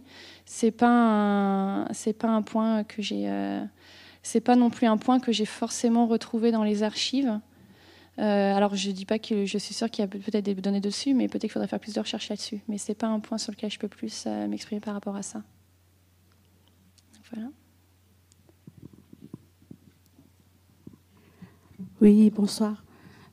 Déjà, merci beaucoup pour votre prestation. Je pense que c'est à un moment donné de l'histoire ici en Calédonie, il est important de rappeler justement ces périodes qui vont permettre peut-être à la population autochtone de Nouvelle-Calédonie, mais aussi non autochtone, de pouvoir travailler ensemble et tirer leçon surtout de cette histoire, parce que la Calédonie aussi, elle a été colonisée.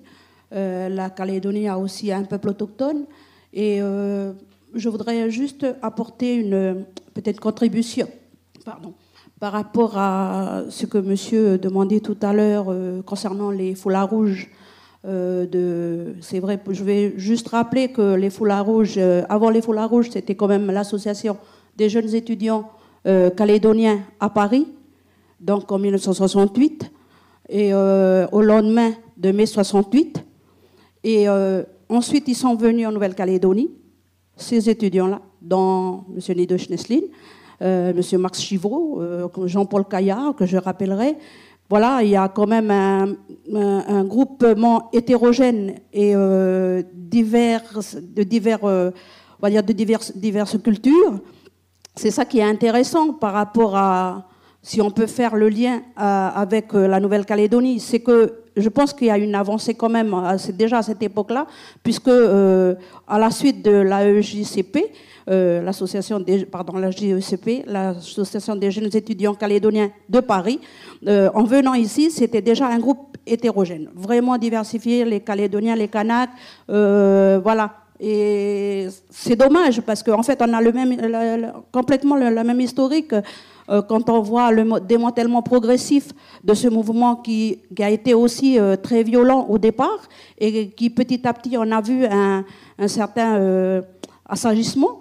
Donc oui, voilà, je dirais que c'est sans contestation, il y a beaucoup de similitudes avec les Black Panthers. C'est tout ce que je voulais dire. Merci beaucoup en tout cas pour votre. Je vous remercie.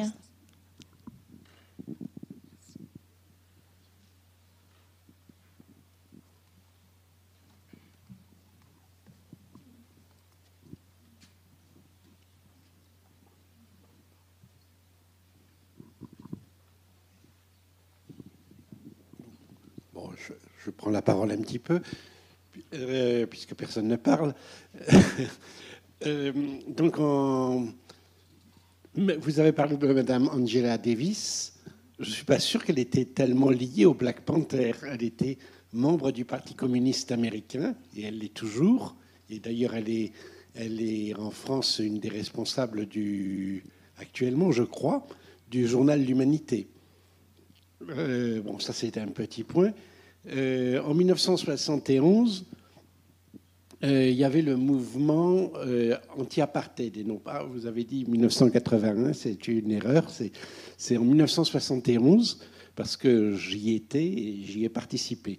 Et le mouvement anti-apartheid, alors en même temps que ce mouvement qui a mis fin à la grande tournée des Springboks d'Afrique du Sud, il s'était joint un mouvement de revendication aborigène, et en particulier le peuple Gurunji. Est-ce que ça vous dit quelque chose? Est-ce que vous pouvez m'en parler? Oui, oui. Mais par contre, quand je disais 80, c'était par rapport... Vous me parlez du contexte australien, là? Oui, oui, oui. Oui, je parlais du contexte néo-zélandais. Ah, bon, d'accord. Mais c'était donc en Nouvelle-Zélande, c'était en 80 qu'il y a eu le... Oui, 10 ans après. Oui, oui. Voilà. Oui, alors en fait, c'est lié, donc le peuple Gurunji, donc c'est lié en fait à l'ambassade aborigène. Donc c'est un peuple dans le territoire du Nord et qui ont décidé en fait de quitter. Alors en fait, ils travaillaient sur une exploitation agricole pour un blanc. Et donc, ils n'étaient pas. En fait, ils ont décidé de s'opposer en fait à la situation, à la façon dont ils étaient traités. Donc, justement, par rapport au salaire, par rapport à la terre, etc. Et donc, ils ont commencé. Ils sont partis. Ça s'appelle le walk-off. Ils ont quitté en fait tous les aborigènes qui travaillaient pour les blancs. En fait, ont quitté la propriété il s'appelait Lingari, je pense, le propriétaire. Je crois que c'était Vincent Lingari. Ah non, ça c'était l'aborigène. Je me souviens plus du nom du propriétaire. Bref, mais ils ont quitté en fait la propriété, et ensuite en fait ils s'étaient rendus à Canberra, et c'est à partir de là que aussi les activistes justement des Black Panthers, etc., qui avaient eu au niveau de l'ambassade aborigène, en fait le début de l'ambassade aborigène en fait est lié à ce mouvement foncier et également à ce mouvement de revendication par rapport à la situation des aborigènes qui travaillaient pour les blancs à l'époque. Donc les deux sont liés, étroitement liés en fait. C'était la réponse que vous vouliez? Oui. Oui, d'accord. Oui, puis je voulais savoir géographiquement où étaient les Gurunji, parce que même si j'avais participé, c'est dans le Nord, territoire du Nord. Oui, ils participaient d'ailleurs activement au mouvement anti-apartheid. Oui, mais c'est dans le territoire du Nord, au nord du territoire du Nord.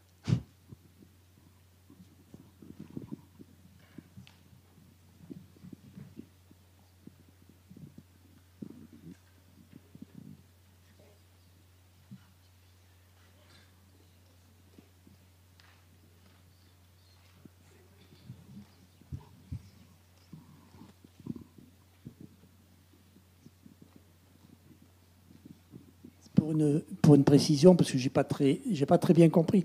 Est-ce que aujourd'hui en Australie, on est dans la situation où les aborigènes revendiquent l'idée d'une nation, et avec une diversité de peuples, entre guillemets, aborigènes selon les endroits où ils sont installés, qui pose le problème de la nature de leur relation avec l'État australien.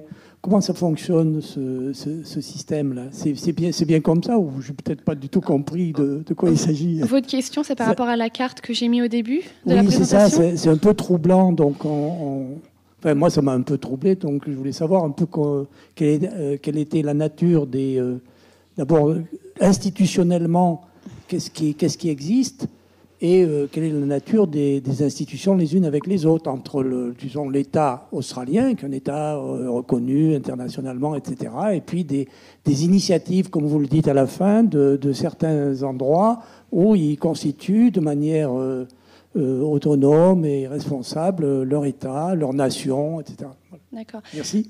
Je vous en prie, merci pour votre question.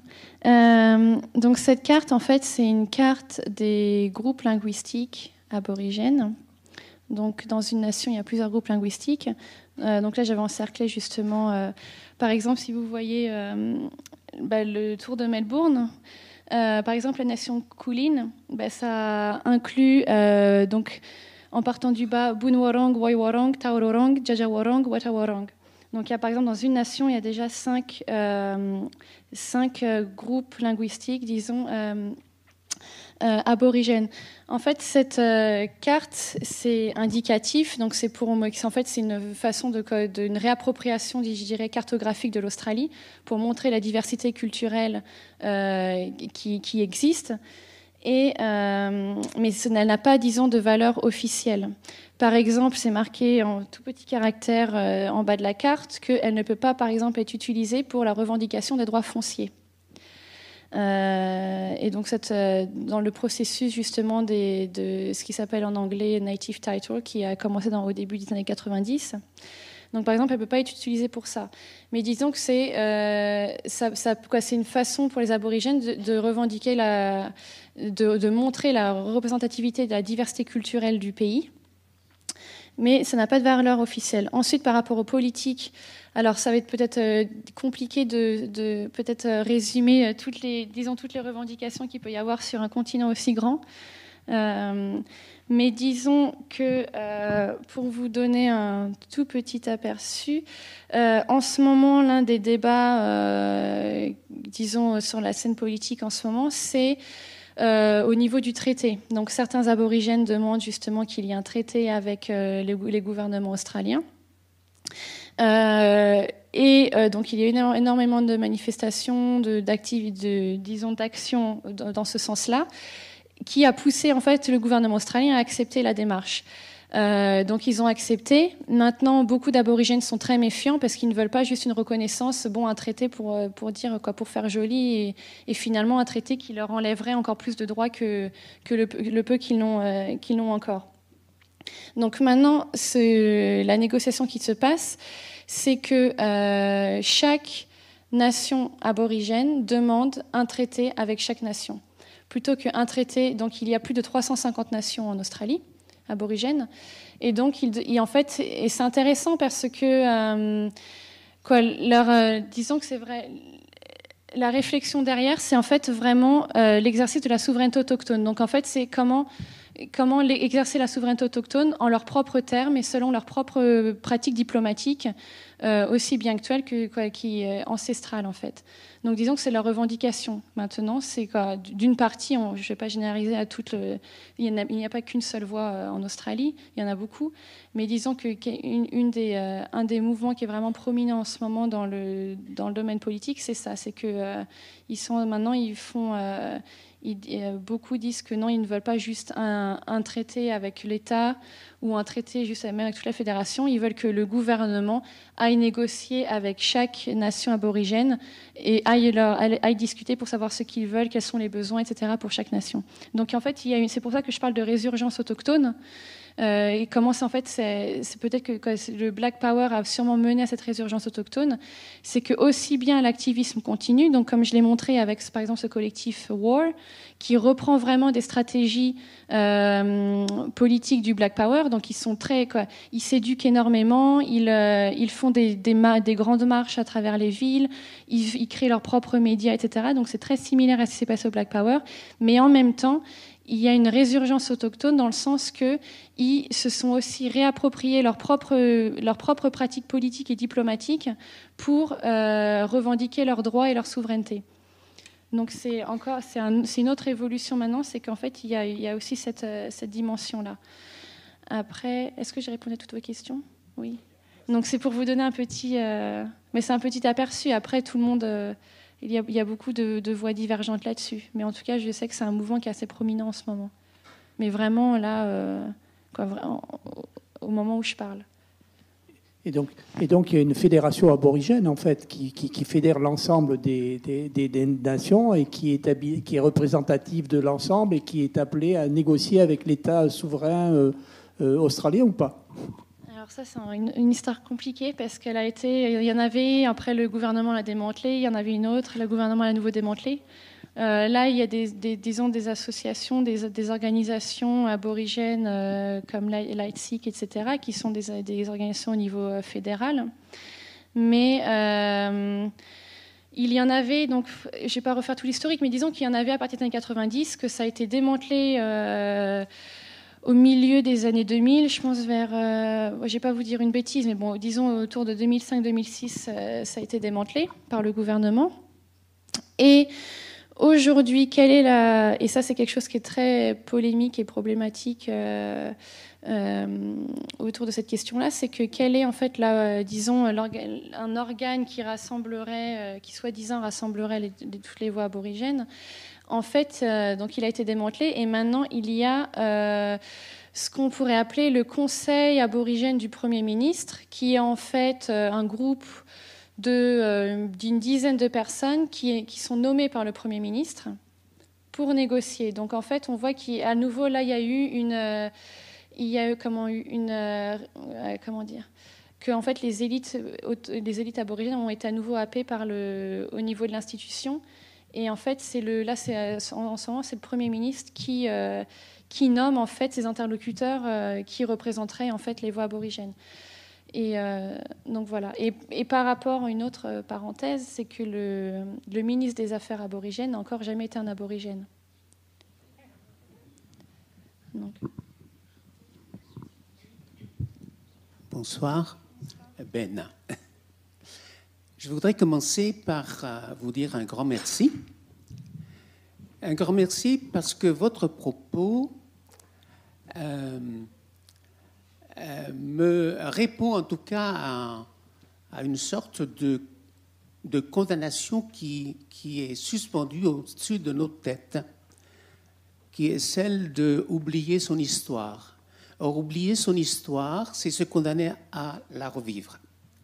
Et je pense que c'est la raison pour laquelle je vais commencer par vous dire merci, parce que votre contribution s'inscrit dans d'autres contributions, à mon avis peu nombreuses, pour nous rappeler notre histoire et surtout pour éviter qu'on revive les mêmes histoires alors qu'on devrait continuer à aller de l'avant.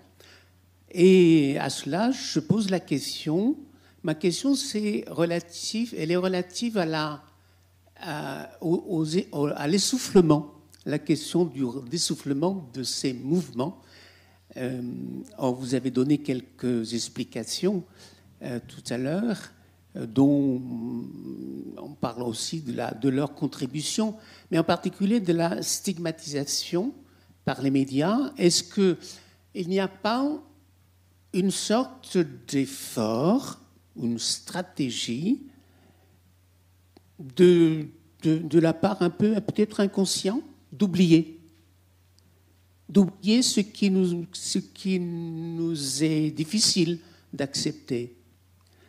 Et voilà, si tout cet essoufflement est dû au fait que, en fait, par ailleurs, on vous dit cause toujours, bonhomme, par exemple. Or, quelque chose qui est intéressant, c'est ce que vous introduisez au départ, à savoir le symbole de la panthère. Et ça, c'est intéressant pour moi de la panthère. Pourquoi avoir choisi la panthère? Et ce qu'il disait, c'est que la panthère, elle a la vertu de réagir quand elle était coincée. Or, le problème, c'est que beaucoup de mouvements naissent parce que des gens se trouvent coincés. Alors, je ne sais pas si cet essoufflement correspond à une sorte de force à dire oublier, en fait, il faut oublier. On ne peut mieux vivre qu'en oubliant notre passé. C'est une question. Vous voulez dire l'ignorance des activistes ou l'ignorance de qui par rapport à... Ou plus par rapport aux médias ou au gouvernement? Oh, il y a à la fois l'ignorance, mais à la fois une sorte de volonté. Oui, bien sûr, mais de la part de qui? Et votre question, elle se porte sur qui? À la fois de la part du gouvernement, de la part des gens qui se sentent quelque part concernés, parce que c'est quand même plus simple de vivre en cachette ou vivre un peu comme l'autruche. Oui, je pense que c'est pertinent ce que vous dites, personnellement. C'est aussi pertinent parce qu'en fait, maintenant, le sujet de recherche, les questions sur lesquelles je me suis penchée après ce sujet, en fait, c'était justement l'enseignement de l'histoire et de la colonisation. Qu'est-ce qui est enseigné, qu'est-ce qui ne l'est pas, etc. Donc aussi bien ici qu'en Australie. Et en fait, c'est une des conclusions de mes recherches. C'est en fait ça, c'est le rôle de l'ignorance volontaire dans le maintien en fait d'une situation qui perdure en fait. Comment faire perdurer ou maintenir un certain pouvoir politique à travers l'oubli en fait et à travers l'ignorance. Alors bon, après c'est mon argument, mais il y a aussi je ne suis pas, je pense, la première à le dire, mais il y a aussi dans la recherche ou même dans la littérature, aussi bien politique que philosophique, plusieurs penseurs qui expliquent en fait comment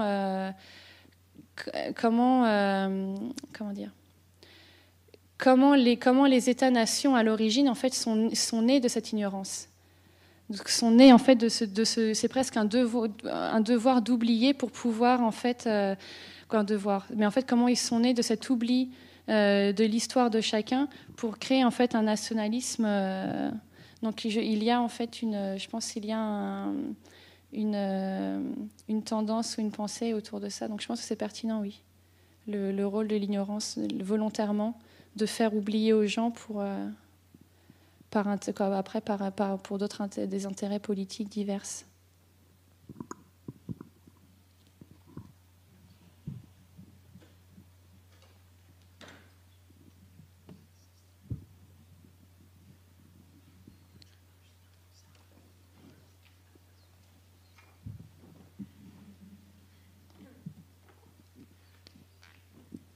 Merci. Je voudrais simplement apporter une toute petite contribution, mais aussi humble soit-elle. Je pense que dans la remarque que faisait M. Ambouy, je pense qu'il y a quelque chose de très intéressant pour tous les peuples colonisés, mais aussi pour les peuples qui ont connu la guerre. C'est qu'on s'aperçoit que trop d'atrocités, trop de souffrances ne peut pas être transmis de façon transgénérationnelle. C'est-à-dire qu'à un moment donné, vous avez utilisé un terme tout à l'heure qui m'a parlé, on a le devoir d'oublier. Parce que si on n'oublie pas, on vit avec la colère, on vit avec l'amertume, on vit avec la souffrance. Et comment est-ce qu'on fait pour grandir avec cette essence? Mais la colère nous fait... le pardon ne nous fait pas oublier. Mais par contre, je pense qu'il y a un rapport avec la souffrance. Et c'est vrai que le fait qu'à partir du moment où la souffrance s'atténue avec l'oubli, on a cette impression, il y a quelque chose de l'ordre du symbolique qui émerge et qui permet justement de transformer, de sublimer la souffrance par quelque chose de plus grand. Et l'idée que toutes ces souffrances s'agglomèrent, se mélangent et puis deviennent quelque chose d'autre qui est de l'ordre de la transformation. C'est presque thérapeutique, mais à une échelle historique. Je trouve que c'est intéressant parce que ça rejoint une thèse de Françoise Sironi qui a beaucoup travaillé en psychologie sur la transmission du trauma colonial à travers des générations.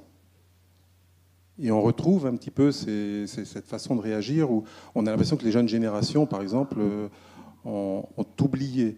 Et par contre, il y a dans certains troubles de comportement quelque chose qui relève de stigmates très très anciens que cette génération n'a pas connu, c'est sûr. Et d'autres auteurs l'ont observé sur la deuxième ou troisième génération de la Shoah, où en fait effectivement on voit émerger des symptômes qui relèvent des traumas de guerre, quoi, mais de l'excès d'atrocité. Voilà, c'était ma petite contribution. Non, je vous remercie. Je pense que le pardon et l'oubli, c'est différent. Alors, est-ce que c'est salutaire d'oublier est-ce que les traumatismes ne devraient pas en fait être dits ou être transmis par, je sais pas, un enseignement historique, etc., aux autres générations? Je pense que il y a des recherches, par exemple même en génétique, en psychologie, etc., qui montrent en fait que même si cette transmission d'informations ne se fait pas, par exemple des parents à l'enfant ou des grands-parents à l'enfant, donc si les parents, les grands-parents ont vécu une guerre ou un événement traumatique et donc ils décident finalement par souci de protection de ne pas en parler aux enfants, les études psychologiques et génétiques montrent en fait que ce traumatisme, qu'il soit dit ou non, se transmet à l'enfant dans la composition génétique de l'individu. Donc je pense que le traumatisme, c'est plus profond que... le traumatisme ne vient pas forcément du fait qu'on en parle, qu'on le transmet, disons, en parlant, etc., mais il y a aussi une transmission en fait qui se fait parce que justement ce traumatisme n'a jamais été adressé dans certains cas, et donc que les personnes les transportent de génération en génération. Et c'est ça, je pense, le plus problématique. Et il y a énormément de recherches là-dessus qui se font, par exemple en Australie, par rapport aux générations volées. C'est un discours que j'ai souvent entendu. C'est que, en fait, comment dire, que des aborigènes qui ont été en fait victimes de ces générations volées, donc qui ont été enlevés à leurs parents pour être mis dans des missions ou pour être mis dans des institutions, etc., où leurs parents ont été, en fait, n'ont jamais su cette histoire, ou en fait l'ont su quand ils étaient adultes. Mais ils ressentaient ce traumatisme, ils avaient donc des troubles psychologiques ou des problèmes de comportement, etc., des addictions par rapport à ça, sans en fait comprendre d'où ça venait, d'où venait la racine. Donc je pense que peut-être il y a peut-être pour en revenir au devoir d'oubli, je suis sceptique quant en fait à l'efficacité d'essayer d'oublier pour mieux consolider ou pour mieux... Après, c'est mon point de vue personnel, mais je reste sceptique par rapport à ça. En tout cas, c'est pas quelque chose que je prendrais de ce devoir d'oubli, en fait. Au contraire, je pense qu'il y a une... Après, oui, il y a cette colère, et je pense que c'est pour ça qu'il y a... En tout cas, et je pense dans la recherche aussi francophone aussi, mais dans la recherche anglophone, il y a de plus en plus de recherches justement sur les émotions, sur les motifs, etc. Et justement sur qu'est-ce qu'on fait de cette colère, qu'est-ce qu'on fait de ce traumatisme, comment est-ce qu'on peut justement, comment peut-on le transformer en des émotions positives. Comment est-ce qu'on peut... donc je pense que... Je pense que pour moi en tout cas, je pense que l'oubli c'est un très grand danger, d'une part par rapport à ça, parce que je pense que le traumatisme demeure, mais je pense que, et ça c'est aussi bien pour, comme vous disiez, c'est au-delà d'autochtones ou non autochtones, mais ce que je veux dire c'est que je pense que cet oubli en fait est aussi un facteur des crises identitaires qu'on peut trouver dans les sociétés actuelles. Le fait que beaucoup de... que d'une certaine façon, les pouvoirs politiques en fait fonctionnent sur cet oubli de l'histoire, d'une certaine mesure. Je pense que ça contribue aussi en partie à ces crises identitaires qu'on peut trouver, ou ces questionnements identitaires que l'on peut trouver dans les sociétés actuellement. Excusez-moi. S'il vous plaît. Bonsoir, madame. Bonsoir. Je suis tellement prise dans ce que vous dites là. Vous dites que s'il y avait moyen de transformer en positivité, on ne peut pas, dans la mesure où, regardez maintenant ce qui se passe en Libye. Oui. Vous connaissez mieux que moi. Peut-être que non. Oui, c'est sûr, vous connaissez mieux que moi. Est-ce que c'est normal, ça? On ne peut pas rester insensible. On ne peut pas nous dire d'oublier, on ne peut pas pardonner. On pardonne quoi? Nous sommes une race à part entière comme toutes les races. Qu'est-ce que c'est que cette histoire de peau blanche, de peau noire? Quand nous nous piquons, qu'est-ce que nous trouvons? Qu'est-ce que nous trouvons? Du sang. Alors, non, je dis non. C'est tout ce que j'avais à dire. Merci.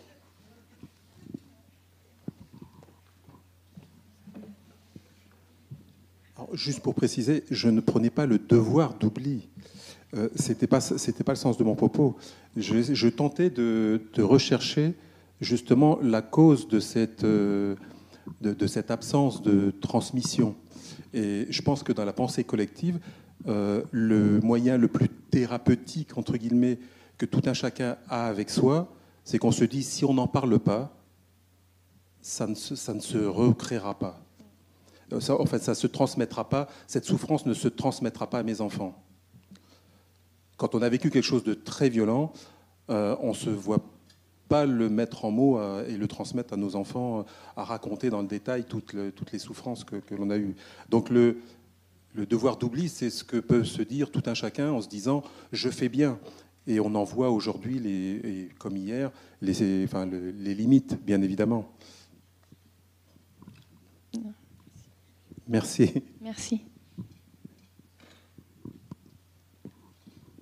Alors, je vais rebondir un peu sur ce que monsieur vient de dire à l'instant.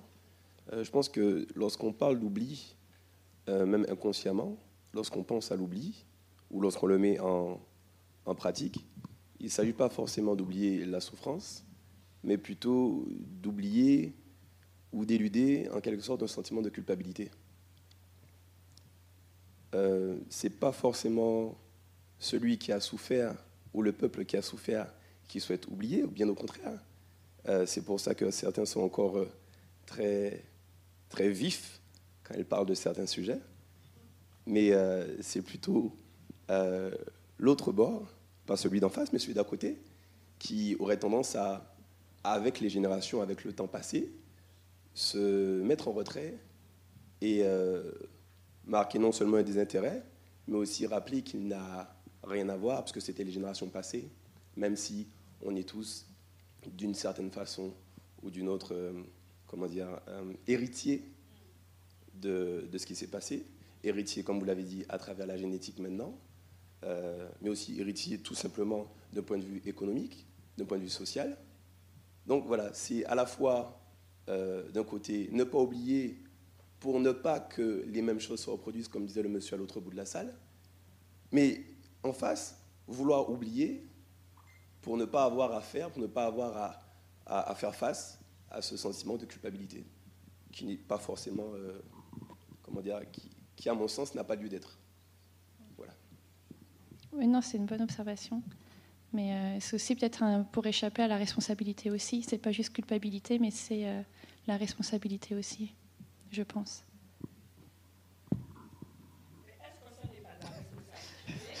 Dans le micro, s'il vous plaît. D'apprendre à nos enfants l'histoire. Moi, à l'école, on m'a appris, mes ancêtres, c'était les Gaulois. Qui sont les Gaulois? Moi, j'aimerais bien comprendre. Apprenons l'histoire à nos enfants, même si la famille a un rôle. Mais à l'école, il y a l'histoire, il y a des professeurs pour. Pourquoi? Jamais, par exemple, moi, je suis de la Guadeloupe, j'ai appris l'histoire de la Guadeloupe pour ce que je sais par mes propres moyens. Mais depuis la plus tendre enfance à l'école, on devrait montrer à quelle que soit la race, les enfants, chaque race a une histoire. Pourquoi ne pas nous expliquer ce qui s'est passé? C'est qu'il y a des choses à cacher. Maintenant, nous ne voulons plus rien cacher. Je répète, nous sommes des races à part entière. Nous sommes égales. Il ne faut pas qu'on me dise, pour l'histoire. Il y a quelqu'un qui me dit, « Ah, Arlette, tu sais, les Blancs ont toujours mené les Noirs. » Vous auriez répondu, vous? Il y a quelque chose à répondre à ça? Et quelqu'un avec qui j'étais bien, hein, ce n'est pas pour autant que je déteste quiconque. Mais voyez, il y a le racisme au fond qui existe.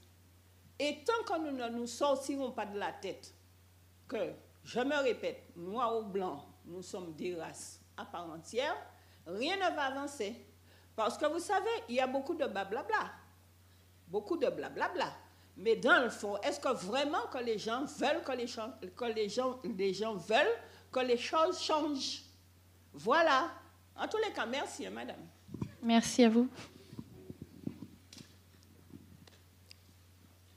Bonsoir. C'est encore Ben, ici. Ah, pardon. Oui, je m'excuse un peu d'être un peu à l'origine un peu du problème de l'oubli et du devoir d'oubli, etc. Je pense que, en tout cas, le pardon et l'oubli vont ensemble, mais dans le sens où le pardon ne veut pas dire oublier. C'est dans ce sens-là qu'ils vont ensemble, ces deux termes. Autrement dit, il faut changer oublier. Il faut mettre le pardon ensemble avec se rappeler. On se souvient, on n'oublie pas. Et par exemple, je n'oublie pas que je suis noir. Mais cela ne m'interdit pas, ne m'empêche pas de pardonner. Et je pense que c'est l'origine de la confrontation, et il faut qu'on en soit conscient. C'est parce qu'au départ, celui qui n'est pas noir ne me connaît pas, mais c'est aussi, je dirais aussi, il ne se connaît pas. Et je pense que l'effort, il doit être fait de part et d'autre. Et le pardon permet justement cet effort-là. Il permet de se rappeler du pourquoi il y a eu difficulté au départ et se rappeler que ces difficultés-là, elles vont peut-être se reproduire si, justement, on cesse de se rappeler. Enfin, Suze. Merci.